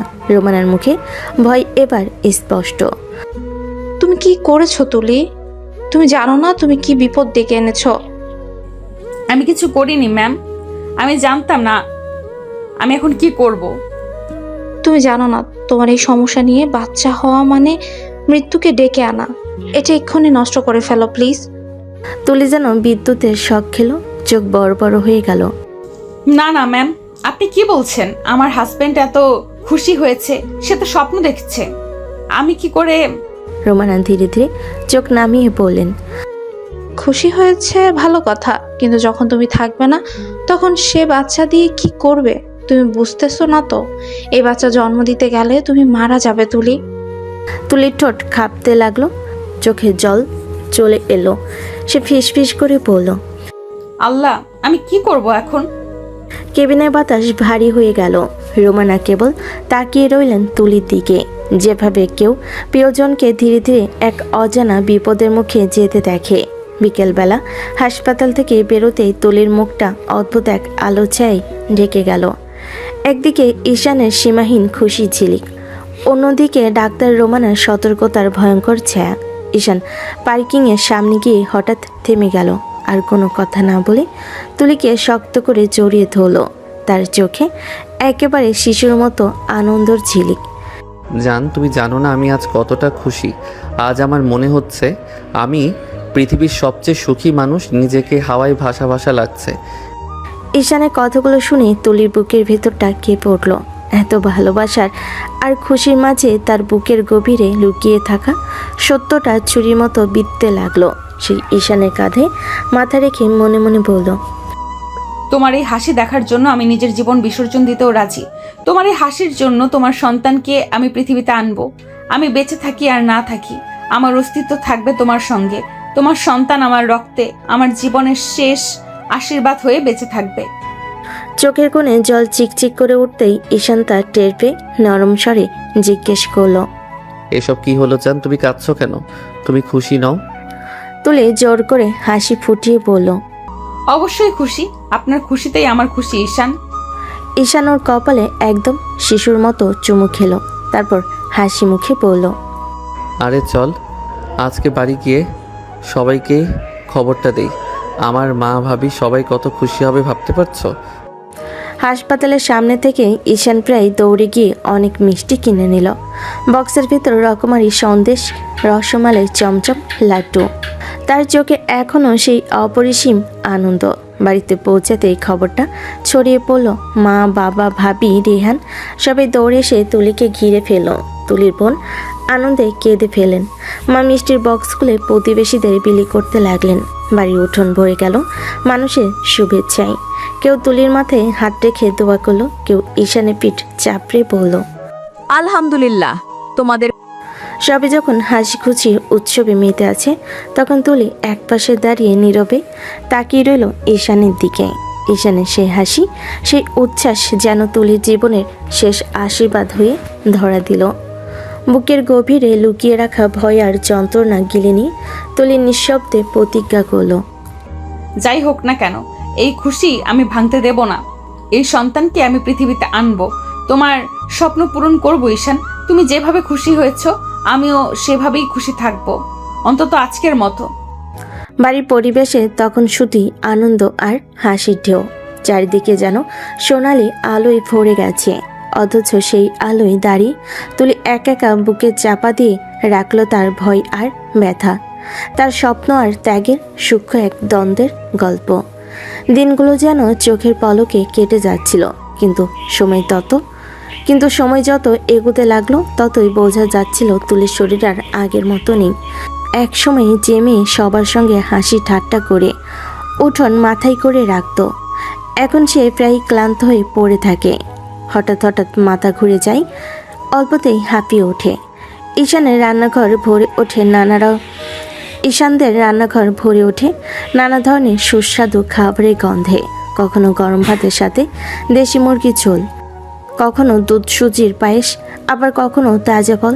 তুলি এসব সামনে পেলেও খেতে চায় না, মুখ ফিরিয়ে নিয়ে বলে, আমার ভালো লাগছে না মা, খেতে ইচ্ছে করছে না। ঈশানের মা মমতা ভরা চোখে কাছে বসে আদর করে বলেন, আরে মা, এভাবে না খেলে চলবে নাকি? তোমার জন্যই তো এত কিছু করছি। তোমার শরীরে খাবার না গেলে বাচ্চার কি হবে বলো? এক চামচ হলেও মুখে দাও মা। খেতে ইচ্ছে করছে না মা, পরে খাবো। ঠিক তখনই ঈশান এসে হাজির হয়। চোখ মুখ শক্ত করে বকাবকির ভঙ্গিতে বলল, জান, এসব কি হচ্ছে? বারবার বলছি খেতে হবে, তবু শোনো না। তুমি যদি না খাও তাহলে আমি জোর করে খাওয়াবো। ঈশান, খেতে ইচ্ছে করছে না বলছি, তুমি কেন এত জোর করছো? ঈশান রাগ ভরা সিনে মুখটা শক্ত করে বলল, তোমার ইচ্ছে অনিচ্ছার কথা এখন শোনা যাবে না। এখন তুমি শুধু আমার সন্তানকে আর নিজেকে নিয়ে ভাববে। আমার জান যদি খেতে না চায় তবুও খেতে হবে। এ কথা বলে সে হাতে তুলে নিল ভাতের থালা, চামচে ভাত মেখে একেবারে মুখের সামনে ধরল। মুখ খোলো, আমি খাওয়াচ্ছি। না খেলে কিন্তু রাগ করব। তুলি অনিচ্ছা সত্ত্বেও চোখ নামিয়ে দিল। একসময় হালকা একটা হাসি ফুটে উঠল মুখে। মনে মনে ভাবল, এভাবে রাগ করে খাওয়াই তবু ভালো লাগে। ঈশান যত্ন করে একে একে খাইয়ে দিল। খাওয়া শেষে বলল, এই যে এখন ভালো লাগছে না? হ্যাঁ, ভালোই লাগছে। তাদের কথোপকথন দেখে বাবা মা দুজনেই মুগ্ধ দৃষ্টিতে তাকিয়ে থাকলেন। মা মৃদু হেসে বললেন, ঈশান, তুই ঠিকই করছিস বাবা। মেয়েরা কখনো কখনো একগুঁয়ে হয়, তখন জোর করেই যত্ন নিতে হয়। তুই এরকম যত্ন করলে আল্লাহর রহমতে সব ভালোভাবেই হবে। বাবা স্নেহ ভরা দৃষ্টি যোগ করলেন। হ্যাঁ, তুই ঠিকই করছিস বাবা। তুই যদি এভাবে পাশে সবাই হাসি মুখে আশীর্বাদ করে দিচ্ছিল, কিন্তু তুলি নীরবে একপাশে বসে মনে মনে ভাবছিল, এরা সবাই কতটা খুশি, কতটা আশাবাদী, অথচ আমি জানি না আমার ভবিষ্যৎ কেমন। আমি কি বাঁচবো নাকি এই সন্তানকে নিয়ে আমার জীবন শেষ হবে। তবুও আমি কারোর খুশি নষ্ট করব না। সবাই যেমন আশা করছে আমি তেমনই লড়বো। তার ভেতরে ভয়টা আড়াল করে বাইরের দুনিয়ায় সে শুধু হাসি ছড়িয়ে দিল। সেদিন দুপুরে হঠাৎ তুলির মা চলে এলেন মেয়ের শ্বশুর বাড়ি। তুলির শাশুড়ি আর বোন তাকে বরণ করে নিলেন। বাড়ি জুড়ে তখন এক ধরনের আনন্দময় পরিবেশ। সবাই তুলিকে যত্ন করছে, ছোট ছোট কাজের জন্য তাকে দাঁড়াতে দিচ্ছে না। তবুও আজ তুলির চোখে এক অদ্ভুত ভয় আর ক্লান্তি, যা মা দূর থেকে দেখি বুঝে ফেলেন। তুলির মা এক ফাঁকে মেয়েকে তার ঘরে নিয়ে গেলেন। মা ধীরে ধীরে বলেন, তুই কি করলি মা? তুই তো জানিস তোর শরীরে কত ঝুঁকি। ডাক্তারও বলেছিল বাচ্চা নিলে তোর প্রাণের আশঙ্কা আছে। তুই তাহলে কেন এমন করলি? তুলি মাথা নিচু করে বসেছিল, হঠাৎ রাগ মেশানো গলায় বলল, তুমি তো জানো মা, বিয়ে হলে বাচ্চা একদিন হবেই, তাই না? তাহলে তুমি আমাকে কেন জোর করে বিয়ে দিলে? তখন তো তুমি এসব ভাবনি কেন? মা ভুরু কুঁচকে তাকালেন, তার গলায় এক ধরনের কাঁপুনি। আমি তোকে শুধু সুখী দেখতে চেয়েছিলাম রে মা। তোর একটা ঘর হবে, একজন ভালো মানুষ স্বামী থাকবে, এই তো চেয়েছিলাম। তুমি জানো না মা, বাচ্চা ছাড়া কখনো ঘর পূর্ণ হয় না, সংসার হয় না। তুমি সুখী বলতে যেটাকে বুঝেছো সেটা আমি বুঝি না। আমি চাই আমার স্বামী যেটা চায় সেটা পূর্ণ হোক। তাই বলে তুই এই ঝুঁকি নিবি? তুই জানিস না তোর কি হতে পারে? আমি নেইনি মা, আল্লাহ নিজে দিয়েছেন। বাচ্চা নেয়া বা না নেওয়া আমার হাতে নেই। আল্লাহ যেটা চেয়েছেন সেটাই হয়েছে, এখনো যা হবে সেটাও আল্লাহর হাতে। মায়ের চোখে পানি চলে এলো। তিনি হতবাক হয়ে মেয়ের মুখের দিকে তাকিয়ে থাকলেন। কেমন বদলে গেছে মেয়ে। একসময় যে লাজুক আর ভীরু ছিল, আজ সে কতটা দৃঢ়, কতটা শক্ত। ঠিক তখনই হঠাৎ ঈশান ঘরে ঢুকলো, হাতে ফলের ব্যাগ, মুখে একরাশ ক্লান্তি আর ভালোবাসা। ঘরে ঢুকেই দুজনকে এমন গম্ভীর অবস্থায় দেখে চমকে উঠল। ঈশান হাসি দিয়ে বলল, আরে জান, কি নিয়ে এত গম্ভীর হয়ে বসে আছো? কি কথা হচ্ছে তোমাদের? তুলির মুখের রং পাল্টে গেল, আতঙ্ক মিশ্রিত কণ্ঠে বলল, না, তেমন কিছু না, মায়ের সাথে এমনি গল্প করছিলাম। মাও দ্রুত সামলে নিয়ে বললেন, হ্যাঁ বাবা, এমনি কথা হচ্ছিল। আমি ভাবলাম মেয়ের খবর নেই, তুমি এসেছো, ভালোই হয়েছে। আমি তাহলে উঠি, তোমরা গল্প করো। এ কথা বলে তুলির মা ধীরে ধীরে বাইরে চলে গেলেন। ঈশান ফলগুলো টেবিলে রেখে তুলির পাশে এসে বসলো। কি রে জান, কেমন আছো? তুমি আজ এত চুপচাপ কেন? তুলি ঠোঁটে কৃত্রিম হাসি ফুটিয়ে বলল, কিছু না, ভালো আছি। ঈশান তার চুলে হাত বুলিয়ে দিল, কিন্তু তার মনে হচ্ছিল তুলির এই হাসির আড়ালে যেন কোনো ভয় লুকিয়ে আছে। চলতে চলতে 4 মাস কেটে গেল, কিন্তু সেই দিনটি অসময়ে এলো। হঠাৎ তুলির গা টান টান করতে লাগলো, মাথা ঘোরা শুরু হলো, আর থেকে থেকে শ্বাসকষ্ট হওয়ার মতন অবস্থা হয়ে উঠল। ঈশান তখনই ঘাড়ে তুলিকে ভর করে দ্রুত গাড়িতে তুলছে। গন্তব্য হাসপাতাল। হাসপাতালের চেয়ার থেকে উঠে ডাক্তার রোমানা কেবিনে ঢুকলো তারা। রোমানা তুলিকে এক নজর দেখে চুলকানো ভঙ্গিতে উঠে বসলেন। তার মুখে ছিল বোঝানোর ক্রোধ আর তাৎক্ষণিক আতঙ্কের মিশলে। তিনি কয়েকটি পরীক্ষা করে দাঁড়িয়ে ঈশানের দিকে চেয়ে বলেন, তুমি আগে থেকেই জানো না ওর সমস্যার কথা? বলেছি আমি আগেই বলেছিলাম বাচ্চাটা নষ্ট করে দিতে হবে, তাতে ওর জীবন রক্ষা পেতে পারে। এখন দেখছি ওর অবস্থা দিনে দিনে খারাপ হচ্ছে। এভাবে আর চললে আমরা কিছুই করার মতো সময় পাবো না। ঈশান প্রথমে কিছু বুঝতে পারল না, কণ্ঠে কেঁপে ধরে বলল, আপনি কি বলছেন ডাক্তার? রোমানা চোখ কুচকে মুখে কঠোরতা এনে বললেন, আমি কি ভ্রান্ত বলেছি? তুমি কি জানো না যে ওর উপর পূর্বে জরায়ুতে অপারেশন হয়েছে? সেখানে পাথরের মতো কিছু ছিল। আমরা ওকে জানিয়েছিলাম তুলি যেন কখনই গর্ভে সন্তান রাখা ঝুঁকি না নেয়।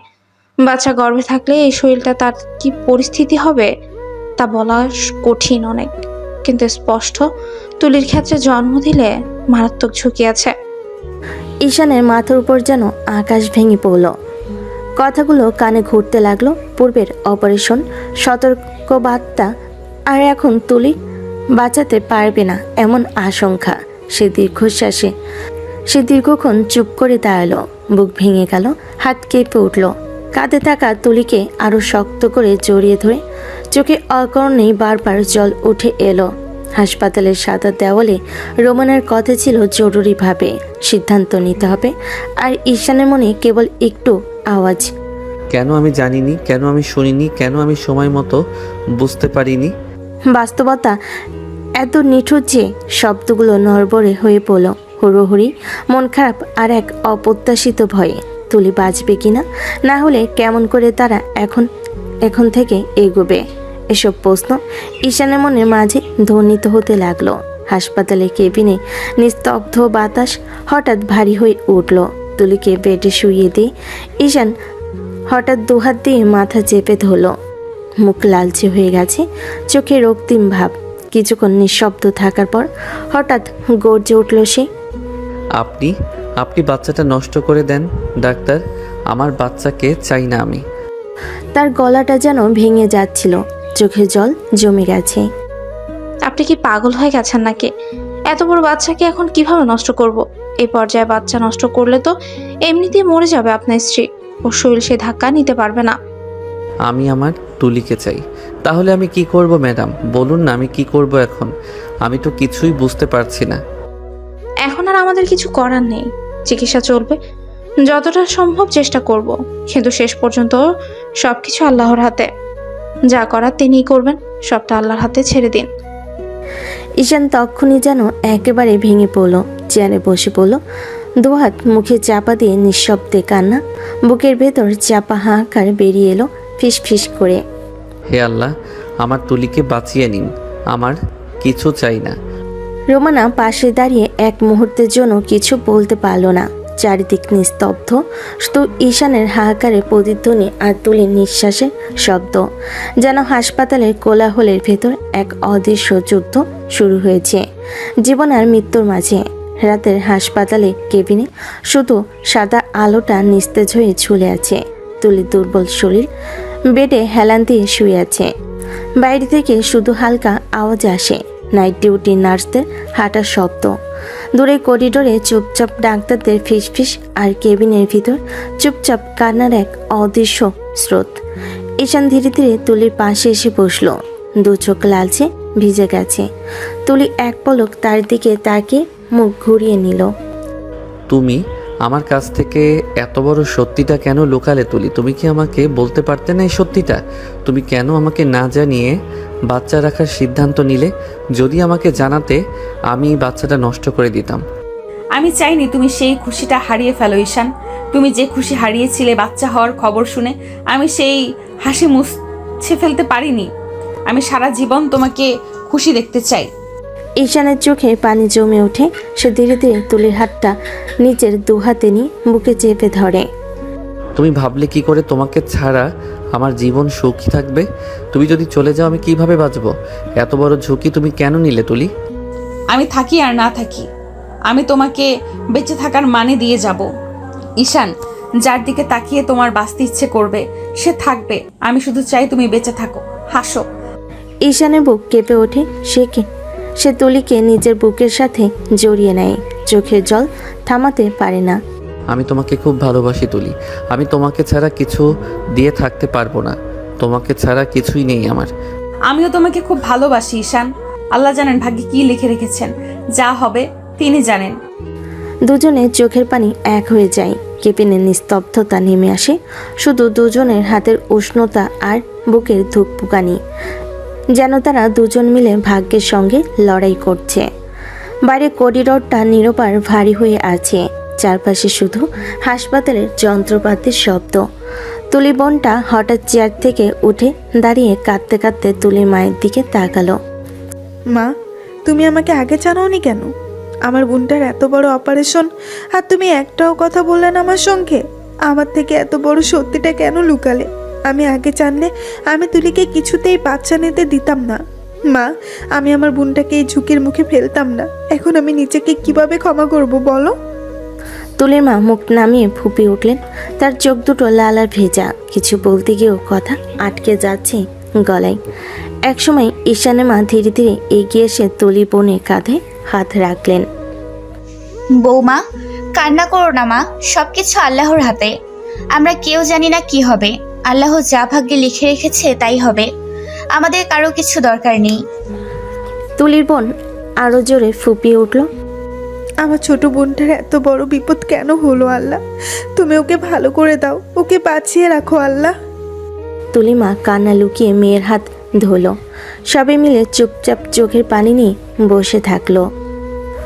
ডাক্তার রোমানা কেবিন থেকে বের হয়ে ধীর পায়ে ঈশানের দিকে এগিয়ে এলেন। ঈশান ছুটে গিয়ে ডাকলেন, ডাক্তার ম্যাডাম, আমার তুলির কি হয়েছে? কবে ওকে বাড়ি নিয়ে যেতে পারবো? ডাক্তার রোমানা একটু থেমে গম্ভীর নিঃশ্বাস নিলেন। আমরা তুলিকে এখন রিলিজ দিতে পারবো না মিস্টার ঈশান। অন্তত এই কয়েকটা মাস ওকে হাসপাতালেই রাখতে হবে। ও চিকিৎসা চলবে এখানেই। বাড়িতে গেলে এই অবস্থা সামলানো সম্ভব নয়। বাড়িতে হাসপাতালের মতো সার্বক্ষণিক যত্নও দেওয়া যাবে না। ঈশান হঠাৎ ঘাবড়ে গিয়ে ডাক্তারকে শক্ত গলায় বলল, আপনার যা দরকার তাই করুন ডাক্তার ম্যাডাম। যা খরচ লাগে লাগুক, আমি সব করব। শুধু আমার তুলিকে ভালো করে দিন। ভালো খারাপ আমাদের হাতে নেই মিস্টার ঈশান, সবই আল্লাহর ইচ্ছা। আমরা শুধু চেষ্টা করতে পারি। অন্তত আশা করছি আপনার বাচ্চাটাকে বাঁচাতে পারবো। ঈশান যেন বিদ্যুৎ খেয়ে গেল, চোখ লাল হয়ে উঠল। আপনি কি যা তা বলছেন? আমি আমার তুলিকে চাই। বাচ্চা না থাকলেও আমার আপত্তি নেই। আমার তুলি বেঁচে থাকুক, আমি ওকেই চাই। ডাক্তার রোমানা একটু শক্ত হয়ে উত্তর দিলেন, মিস্টার ঈশান, আমরা আমাদের সর্বোচ্চ চেষ্টা করব। বাকিটা আল্লাহর ইচ্ছা। আমরা ডাক্তার, আমরা চেষ্টা করতে পারি, কিন্তু জীবন মৃত্যু আল্লাহর হাতে।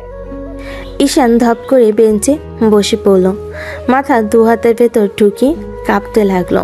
ওর চোখ থেকে গড়িয়ে পড়ল অঝোর অশ্রু। ঈশান ধীরে ধীরে তুলির কেবিনের দরজা ঠেলে ভেতরে ঢুকলো। মিলান আলোয় তুলি হেলান দিয়ে শুয়ে আছে, ক্লান্ত শরীর, কিন্তু মুখে সেই চেনা মায়াবী হাসি।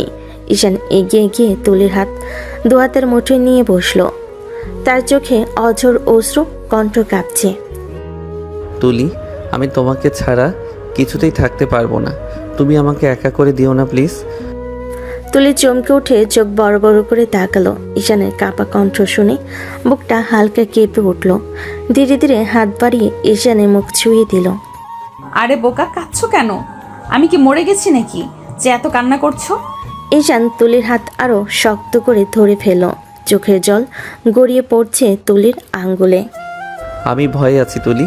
আমি শুধু তোমাকেই চাই, আর কিছু নয়। তোমাকে হারানোর ভয়টা আমাকে পাগল করে দিচ্ছে।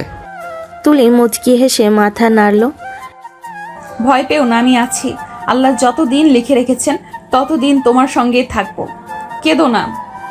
আমার এই ছোট্ট প্রাণটা তোমার চোখের জল দেখতে চায় না। ঈশান মাথা নিচু করে তুলির কাঁধে মুখ লুকিয়ে ফেল। তুলি তখন তার চুলে হাত বুলিয়ে সান্ত্বনা দিল। আমি ঠিক আছি, তুমি শুধু আমার পাশে থেকো। দেখতে দেখতে কেটে গেল আরো 4টি মাস। এখন তুলি 9 মাস চলছে। সকাল থেকে তার অবস্থা ভীষণ খারাপ হয়ে উঠল। তার শ্বাস প্রশ্বাস অস্থির, শরীর কাঁপছে। সবাই আতঙ্কে হাসপাতালের করিডোরে দাঁড়িয়ে আছে। নার্স এসে বলল, সময় হয়ে গেছে, দ্রুত। তুলিকে স্ট্রেচারে করে অপারেশন থিয়েটারে নিয়ে যাওয়া হলো। চারিদিকে নিস্তব্ধতা। তুলি মা হাউমাউ করে কাঁদছে। তুলি বোন বারবার দোয়া পড়ছে, হাত কাঁপছে। ঈশানের চোখ লাল হয়ে গেছে কান্নায়, ঠোঁট কাঁপছে। ঈশান টলতে টলতে ওয়াশরুমে গিয়ে অজু করলো। মেঝেতে মাথা রেখে আলোর কাছে নামাজ পড়ল। কণ্ঠরোধ করে ফিস ফিস করে বলল, আল্লাহ, আমার তুলিকে ফিরিয়ে দাও। আমার সুখটা কেড়ে নিও না। বাচ্চাটাকে দাও, কিন্তু আমার তুলিকে ফিরিয়ে দাও। ওদিকে অপারেশন থিয়েটারের দরজা বন্ধ, লাল আলো জ্বলছে। সময় যেন থমকে গেছে। তুলির মা বোনের কাঁদা আর থামে না। 2 ঘন্টা পরে হঠাৎ দরজা খুলে ডাক্তার রোমানা বেরিয়ে এলেন। মুখে গাম্ভীর্য, চোখে মুখে ক্লান্তি। তিনি হালকা নিঃশ্বাস ফেলে বলেন, অভিনন্দন, আপনার মেয়ে হয়েছে। ঈশান কাঁপা কণ্ঠে দৌড়ে গেলেন। আমার স্ত্রী কেমন আছে ডাক্তার? ডাক্তার রোমানা দীর্ঘ নিঃশ্বাস ফেলেন, চোখ নামিয়ে নিলেন। সরি তুলি, তুলির অবস্থা খুব খারাপ। আমরা চেষ্টা করেছি, কিন্তু তাকে বাঁচানো যায়নি। এক মুহূর্তে যেন পৃথিবী থেমে গেল।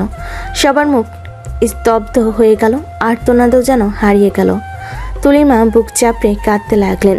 বোন চিৎকার করে উঠল। ঈশান এক পা পিছিয়ে দরজার সাথে হেলান দিলেন। বুকের ভিতর তীব্র ব্যথা, চোখে অঝোর অশ্রু। হঠাৎ হাঁটু গেড়ে বসে পড়লেন, মুখে শুধু একটি শব্দ, তুলি। তারপর মুখ ঢেকে কান্না। চারিদিকে কান্নার শব্দে হাসপাতালের করিডোর ভরে গেল। অপারেশন থিয়েটারে ঠান্ডা সাদা ঘর থেকে তখন তুলি নিথর দেহটাকে বের করে আনা হলো। করিডোরের বাতাসটা যেন জমাট বেঁধে গেল। চারিদিক নিস্তব্ধ। তুলির মা আর বোন বুক চাপড়ে কাঁদছে, কিন্তু ঈশান যেন সব কিছু শুনছে না। ধীরে ধীরে সে এগিয়ে গেল তুলির দিকে। সাদা চাদরে মোড়া মুখটা দেখে হঠাৎ তার চোখ ভিজে গেল। সে কাঁপা হাতে চাদরটা সরিয়ে তুলি মুখটা একবার ছুঁয়ে দিল। মুখের কোণে এখনও যেন এক ফোঁটা হাসি নিয়ে আছে। ঈশানের গলা ভার হয়ে এলো। ফিসফিস করে বলল, শেষ পর্যন্ত আমাকে একা করে দিলে তুলি। আমি কি নিয়ে বাঁচবো এখন? তুমি না থাকলে এই ঘর, এই জীবন, এই পৃথিবী সব ফাঁকা। তার কণ্ঠ রোধ হয়ে গেল। সে তুলির নিথর হাতটা ধরে বসে পড়ল মেঝেতে। বুক ফেটে কান্না বেরিয়ে এলো। তুমি আমাকে এমন করে একা করে গেলে কেন তুলি? হঠাৎ পেছন থেকে ঈশানের মা এগিয়ে এলেন। চোখে তারও পানি, কিন্তু কণ্ঠের শক্তি। তিনি ঈশানের কাঁধে হাত রাখলেন, আরেক হাতে ছোট্ট নবজাতক মেয়েটিকে কোলে নিয়ে বলেন, বাবা, তুলি তোকে একা করে যায়নি, তোর বেঁচে থাকার কারণ দিয়ে গেছে। দেখ, এই মেয়েটি তোরই, তুই এই মেয়েকে নিয়ে বাঁচবি বাবু। ঈশান কাঁপতে কাঁপতে মুখ তুলল। নবজাতক মেয়েটির দিকে তাকিয়ে তার বুকের ভেতর এক অদ্ভুত ব্যথা, মায়া তৈরি হলো। সে কাঁপা হাতে মেয়েটিকে কোলে নিল। মেয়েটির ছোট্ট আঙ্গুলগুলো তার শার্ট আঁকড়ে ধরল। ঈশানের চোখে তখন ঝাপসা জল। সে ফিসফিস করে বলল, তোর জন্য তো আমাকে বাঁচতেই হবে মা। তোর মা তো তোকে পৃথিবীতে আনার জন্য নিজের জীবন দিল। আমাকে তো এখন তোর জন্যই বাঁচতে হবে। কথাগুলো বলে সে মেয়েটিকে বুকে জড়িয়ে কান্না করতে লাগলো। চারপাশে শোকের আবহ হলো। সেই ছোট্ট মেয়েটি যেন নীরবে জীবনে নতুন আলো হয়ে ঈশানের বুকে শ্বাস নিচ্ছে। 5 বছর পরে একটা বিকেল, সূর্যের নরম আলোয় পার্কটা ভরে আছে। বাচ্চাদের হাসি, খেলার শব্দ চারিদিক থেকে ছড়িয়ে পড়েছে। বেঞ্চে বসে ঈশান চুপচাপ মেয়ের খেলা দেখছিল। তার চোখে মাঝে মাঝে ঝাপসা হয়ে উঠছিল তুলির মুখ। সেই হাসি, সেই শেষ হাসি, শেষ মুহূর্তটা এখনো যেন বুকের ভেতর হাহাকার জমে থাকে। কিন্তু সেই হাহাকার ঢাকার চেষ্টা করে ছোট্ট আরও। বাবার চোখে দুনিয়ার একমাত্র আলো সে। লাল ফ্রকে দৌড়াতে দৌড়াতে অন্য বাচ্চাদের সঙ্গে খেলতে খেলতে হঠাৎ সে থেমে গেল। চোখ পড়ল এক মেয়ে, শান্ত চেহারা, সাদা নীল ড্রেস, চুল খোলা, হাতে একটা বই। নাম তার অহনা। আরও দৌড়ে গিয়ে দাঁড়ালো তার সামনে। আরও সরলভাবে বলল, আন্টি, তুমি আমার আম্মু হবে? অহনা অবাক হয়ে গেল। বইটা হাত থেকে প্রায় পড়িয়ে যাচ্ছিল। সে ঝুঁকে আরুর মুখের দিকে তাকালো। কি বলছো বাবু, তোমার আম্মু কোথায়? আরও ছোট্ট ঠোঁট কেঁপে উঠল। কণ্ঠে শিশুসুলভ সরলতা আর অভিমান মেশানো। আমার আম্মু না স্টার হয়ে গেছে, আকাশে চলে গেছে। আমি আম্মুকে খুব মিস করি, তাই তোমাকে আম্মু বানাতে চাই। অনার চোখে অদ্ভুত কষ্ট ভেসে উঠল। বাচ্চাটার কণ্ঠে যে নিঃসঙ্গতা, তা তার হৃদয় ছুঁয়ে গেল। সে মৃদু স্বরে বলল, তুমি তোমার আম্মুকে খুব মিস করো, তাই না? হ্যাঁ, খুব মিস করি। অনা কিছুক্ষণ চুপ করে থাকলো। মুখের ভেতর চাপা ব্যথা জমে উঠল। ঠিক তখনই ঈশান এগিয়ে এলো, কণ্ঠে বিরক্তি মেশানো দৃঢ়তা। আরু, এসব কি বলছো? চলো বাড়ি চলো। আরও মুখ নিচু করে বাবার দিকে তাকালো। ঈশান এক হাতে মেয়ের হাত ধরল, তারপর অহনার দিকে তাকিয়ে বলল, সরি, ও এখনো ছোট, মায়ের অভাবে না বুঝে বলে ফেলছে। অহনা কিছু বলল না, শুধু নিঃশব্দে তাকিয়ে রইল ঈশান আর আরুর চলে যাওয়ার দিকে। আর ঈশান হেঁটে যেতে যেতে মনে মনে তুলিকে আরও একবার মনে করলো। তুমি আমাকে একা করে গেলে, কিন্তু আমাদের মেয়েটা তোমাকে খুঁজে বেড়ায় প্রতিদিন। নরম বিকেলের রোদ ঘরে ঢুকে পড়েছে। আরও মুখ বার করে মেঝেতে বসে আছে। ছোট্ট হাত দুটো ক্রোচ করে রেখেছে বুকে, ঠোঁট ফুলিয়ে আছে। তুলির বোন এগিয়ে এসে আরুর মাথায় হাত বুলিয়ে বলল, কি হয়েছে আমার সোনামণি? হঠাৎ এমন করে রাগ করছো কেন? আমি ওই আন্টিকে আমার আম্মু বানাবো, না হলে আমি কিছুই খাবো না। তুলির বোন চমকে উঠল। বুকের ভেতর কষ্টের ঢেউ বয়ে গেল। মনে মনে বলল, দেখ তুলি, তোর মেয়ে তোকে কতটা মিস করে। তুই কিভাবে চলে গেলি ওকে ছেড়ে? তুলির বোন মুখে হাসি আনার চেষ্টা করে বলল, কার কথা বলছো আরু? ওই আন্টির কথা পার্কে যাকে দেখেছি, আমি ওই আন্টিকেই চাই। ও যদি আমার আম্মু না হয়, আমি থাকবো না এই বাড়িতে। আমি মায়ের কাছে চলে যাব, স্টার হয়ে যাব। বাড়ির সবাই থমকে গেল। ঈশানের মা ধীরে ধীরে এগিয়ে এসে আরুকে কোলে তুলে নিলেন। কি হয়েছে আমার দাদু ভাইয়ের? কেন এমন কথা বলছো? আরও ছোট্ট আঙ্গুল দিয়ে বাবার ঘরের দিকে দেখালো।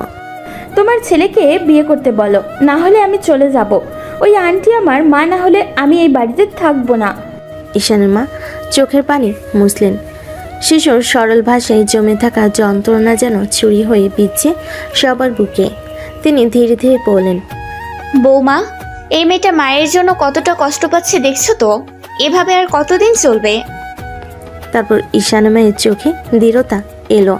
তিনি নিঃশব্দে বলেন, ঈশানকে বিয়ে করতে বলবো। মেয়েটা মায়ের জন্য কত কষ্ট পাচ্ছে, ওকে আর এভাবে বেদনায় বড় হতে দেয়া যায় না। ঘরের চারিদিকে নিস্তব্ধতা নেমে এলো। ঈশান দরজার কাছে দাঁড়িয়ে সব কথা শুনছিল। বুকের ভেতরটা হু হু করে উঠল। আরও কান্নার তুলির স্মৃতি মিশে এক অদ্ভুত যন্ত্রণা। রাত গভীর, ঘরে নীরবতা, শুধু হালকা বাতাসে জানালার পর্দা তুলছে। ঈশান বিছানায় বসে আছে, হাতে তুলির একটি ছবি। ছবিটার দিকে তাকিয়ে তার চোখ ভিজে এলো। ঠিক তখনই ঈশানের মা ধীরে ধীরে ঘরে ঢুকলেন। পাশে এসে বসলেন ছেলের। ঈশান, তোকে এবার বিয়ে করতেই হবে বাবা। মেয়েটার দিকে আর তাকানো যায় না, কেমন কষ্ট পাচ্ছে ও। মা, তুমি তো জানো আমি তুলিকে কতটা ভালোবাসি। ও ছাড়া আমি কিছুই ভাবতে পারি না। আমি তোকে তুলিকে ভুলতে বলছি না বাবা, কেউই তুলির জায়গা নিতে পারবে না। কিন্তু শুধু তুই আরুর জন্য একটা মা এনে দে। ছোট্ট মেয়েটা মায়ের অভাবে কেমন ভেঙে যাচ্ছে দেখছিস না? মা, জানো তো সৎ মা কখনো আপন হয় না। আমি কিভাবে আমার মেয়েকে কারো হাতে তুলে দেই? সব মেয়ে একরকম হয় না ঈশান। তুই যদি তাকে ভালোবাসিস, সেও তোকে ভালোবাসবে। আর ভালোবাসলে তোকে মানতেই হবে। তোকে ভালোবাসতে হলে আরুকেও ভালোবাসতে হবে। ঈশান চুপ করে রইল কিছুক্ষণ, তারপর ধীরে ধীরে বলল, ঠিক আছে মা, শুধু আরুর জন্যই না হয় আবার একটা চেষ্টা করি। মায়ের চোখে স্বস্তির ঝিলিক ফুটল। তাহলে কালই আরুর পছন্দ করা মেয়েটার খবর নিয়ে আসি, তার পরিবারের সাথে কথা বলবো। ঈশান গভীর শ্বাস ফেলে ছবিটার দিকে আবার একবার তাকালো। তারপর মাকে দেখে মিলান হেসে বলল, যা ভালো মনে হয় করো মা। ঈশানের কণ্ঠে ছিল দ্বিধা, ব্যথা। শুধু মেয়ের জন্য নিজের ভাঙা হৃদয়ের উপরে নতুন গল্পের দরজা খোলার চেষ্টা। 15 দিন পর আজারুর পছন্দ করা মেয়ের সাথে ঈশানের বিয়ে। সারা বাড়ি আলো আর সাজসজ্জায় ভরে গেছে। আরও খুশিতে সারা বাড়ি ঘুরে ঘুরে সবাইকে বলছে তার নতুন মা আসছে। ঈশানের মা মুখে হাসি লুকাতে পারছে না। আরও আজ সত্যি যেন তার ছোট্ট পরীর মতো লাগছে। বিয়ের সব আচার শেষ। কনের সাজে অহনা লাজুক মুখে বসে আছে। আরও দৌড়ে এসে অহনার পাশে বসে বলল, দেখেছো, তোমাকে আমার মা বানিয়ে ফেললাম। অহনা হেসে আরুর গাল টেনে বলল, আমার তোমাকে এত ভালো লাগছে যে তোমার মা না হয়ে পারলাম না। তুলির বোন পাশে দাঁড়িয়ে সব কিছু দেখে হেসে ফেল। রাতে বাসরে ঘরটা ফুলে সাজানো, হালকা আলো জ্বলছে। অহনা লাজুক মুখে বিছানার এক পাশে বসে আছে। আরও তখনও অহনার কোলে বসে গল্প করছে। এই সময় ঈশান ঘরে ঢুকতেই আরও উঠে দাঁড়ালো। কই যাচ্ছ মা? দাদি বলেছে আজ আমি দাদির কাছেই থাকবো। এই বলে দৌড় দিয়ে চলে গেল আরও। ঈশান দরজা বন্ধ করে ধীরে ধীরে অহনার কাছে এগিয়ে এলো। চোখে এক ধরনের শান্তি আর কৃতজ্ঞতা। আমি আমার মেয়ের জন্য এই বিয়েটা করছি, আপনি জানেন নিশ্চয়ই। অহনার ঠোঁটে দুষ্টু হাসি এনে বলল, আমিও আপনার মেয়ের জন্যই বিয়েতে রাজি হচ্ছি। না হলে আপনার মতো বুড়ো ব্যাটাকে কে বিয়ে করবে, কোন দুঃখে? ঈশান এক মুহূর্তের জন্য অবাক হয়ে ওর দিকে তাকিয়ে রইল। তারপর মনে মনে খুশি হলো, অন্তত এই মেয়েটা আরুকে মেনে নিয়েছে। অহনা ধীরে ধীরে উঠে এসে ঈশানের সামনে দাঁড়ালো। তারপর আচমকা দু হাতে তাকে ধাক্কা দিয়ে পিছনে ফেলে দিল। ঈশান চমকে উঠে বলল, আরে কি করছেন আপনি? অহনা ঠোঁট বাঁকিয়ে দুষ্টু হেসে কাছে ঝুঁকল। কেন, শুধু মেয়েকে ভালোবাসলে হবে নাকি? মেয়ের বাবাকেও তো ভালোবাসতে হবে। ঈশান অসহায় মুখে তাকিয়ে রইল। দেখেন, আমার সময় লাগবে। 5 বছর তো সময় নিয়েছেন, আর কত সময় নেবেন? এখন আর কথা নয়, এখন শুধু ভালোবাসা। এই বলে অহনা ঝুঁকে গিয়ে ঈশানের ঠোঁটে নরম কিস বসালো। ঈশানের বুকের ভিতর কেমন যেন ঝড় বয়ে গেল। এতদিন পরে নারীর শরীরের উষ্ণ স্পর্শে তার সমস্ত বাঁধ ভেঙে গেল। সেও অহনার ঠোঁটকে শক্ত করে চেপে ধরে মেতে উঠল সেই ভালোবাসায়। সকালের হালকা রোদ। ঈশান ফ্রেশ হয়ে বারান্দায় চেয়ারে বসে আছে, হাতে তুলের একটা ছোট্ট ছবি। আঙ্গুল দিয়ে ছবিটার গালে হাত বোলাতে বোলাতে নিচু গলায় বলছে, দেখো তুলি, আজ আমার শরীরে অন্য নারীর স্পর্শ। তুমি নিশ্চয়ই এটা চেয়েছিলে, তাই না? আরুর জন্য আমি বাঁচি, কিন্তু আমি কিছুতেই তোমাকে ভুলতে পারছি না। তুমি ছাড়া আমার সব কিছু ফাঁকা মনে হয়।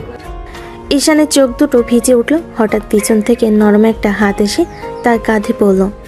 ঈশান ঘুরে তাকাতেই অহনা শান্ত মুখে পাশে বসে ধীরে ধীরে বলল, আমি তো চাই না আপনি তুলি আপুকে ভুলে যান। আপুকে ভুলতে বলার সাহসও আমার নেই। আমি শুধু চাই আপনি আমার মনের একপাশে আমাকে একটু জায়গা দেন, যেন আমি বলতে পারি আমার স্বামী আমাকে ভালোবাসে। অনার গলায় কষ্ট আর ভালোবাসার মিশ্র সুর। ঈশান কিছুক্ষণ নিঃশব্দে তার দিকে তাকিয়ে রইল। তুলির ছবিটার দিকে তাকালো, তারপর আবার অহনার দিকে। তার চোখ ভিজে কিন্তু শান্ত এক দৃষ্টি, যেন জীবনের নতুন এক অধ্যায় শুরু হওয়ার ইঙ্গিত। অফিস থেকে ক্লান্ত শরীরে ঈশান বাসায় ফিরল। দরজায় ঢুকতেই কানে এলো আরুর হাসির কিলকিল শব্দ। ভেতরে গিয়ে দেখলো আরু সোফার উপরে দাঁড়িয়ে 2 হাত দিয়ে বেলুন মারছে, আর অহনা নিচে দাঁড়িয়ে একেবারে বাচ্চাদের মতো লাফিয়ে লাফিয়ে তাকে ধরার ভান করছে। আম্মু ধরতে পারছো না দেখছি। 1 মিনিট দাঁড়াও, আজ তোমাকে ধরেই ছাড়বো। দুজনে খুনসুটি দেখে ঘরের পরিবেশ যেন উজ্জ্বল হয়ে উঠল। ঠিক তখনই ঈশানুমা এগিয়ে এসে ঈশানের কাঁধে হাত রেখে বলেন, দেখছিস বাবা, আজ আরও কত খুশি। মেয়েটা অহনা অনেক ভালো, আমার দাদুকে যেন নিজের সন্তানের মতোই ভালোবাসে। ঈশান তাকিয়ে দেখল, সত্যি আরুর মুখে এমন আনন্দ অনেকদিন পর ফুটেছে। নিঃশ্বাস ফেলে আসতে বলল, দোয়া করো মা, অহনা যেন সারা জীবন এমনই থাকে। ঈশানের মা মমতা ভরা চোখে তাকিয়ে বলেন, ইনশাআল্লাহ বাবা, আমার মন বলছে মেয়েটা এমনই ভালোই থাকবে সারা জীবন। অনা তখন আরুর সাথে খেলায় ব্যস্ত, কিন্তু ঈশানের চোখে এক অজানা শান্তির ছায়া নেমে এলো। রাতের আকাশে অসংখ্য তারা ঝিকিমিকি করছে। ঈশান ছাদে দাঁড়িয়ে উপরের দিকে তাকিয়ে এক নিঃশ্বাসে বলল, দেখছো তুলি, তোমার মেয়ে তোমার জন্যই সতীন নিয়ে এসেছে আমার জীবনে। ঠিক তখনই পিছন থেকে ধীরে ধীরে এসে অহনা ঈশানের কাঁধে হাত রাখলো। একদম এসব বলবে না। আমি তুলি আপুর বোন, বোনের মেয়ে তো আমারই মেয়ে, আরও আমারও সন্তান হয়ে গেছে। আমি ওকে সবসময় নিজের সন্তানের মতোই ভালোবাসবো। ঈশান চোখ তুলে অহনার দিকে তাকালো। নীরব মুহূর্তেই দুজনের চোখে চোখ আটকে গেল। তোমাকে পেয়ে জীবনে আবার বাঁচার মানে খুঁজে পেলাম অহনা। ঠিক তখনই ছোট্ট পায়ে দৌড়াতে দৌড়াতে আরও এসে দুজনে মাঝখানে দাঁড়ালো। আমি হলাম বাবা প্রথম বাচ্চার কারণ, আর আম্মু তুমি বাবার দ্বিতীয় বাচ্চার কারণ। তুমি কিন্তু আমার থেকে পেছনে।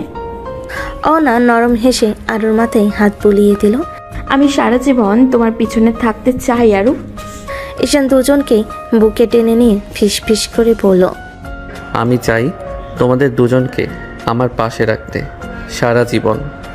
তিনজনের মুখে তখন একই রকম শান্তির ছাপ, আর উপরের আকাশে যেন তারাও আশীর্বাদ করে ঝিকিমিকি করছে।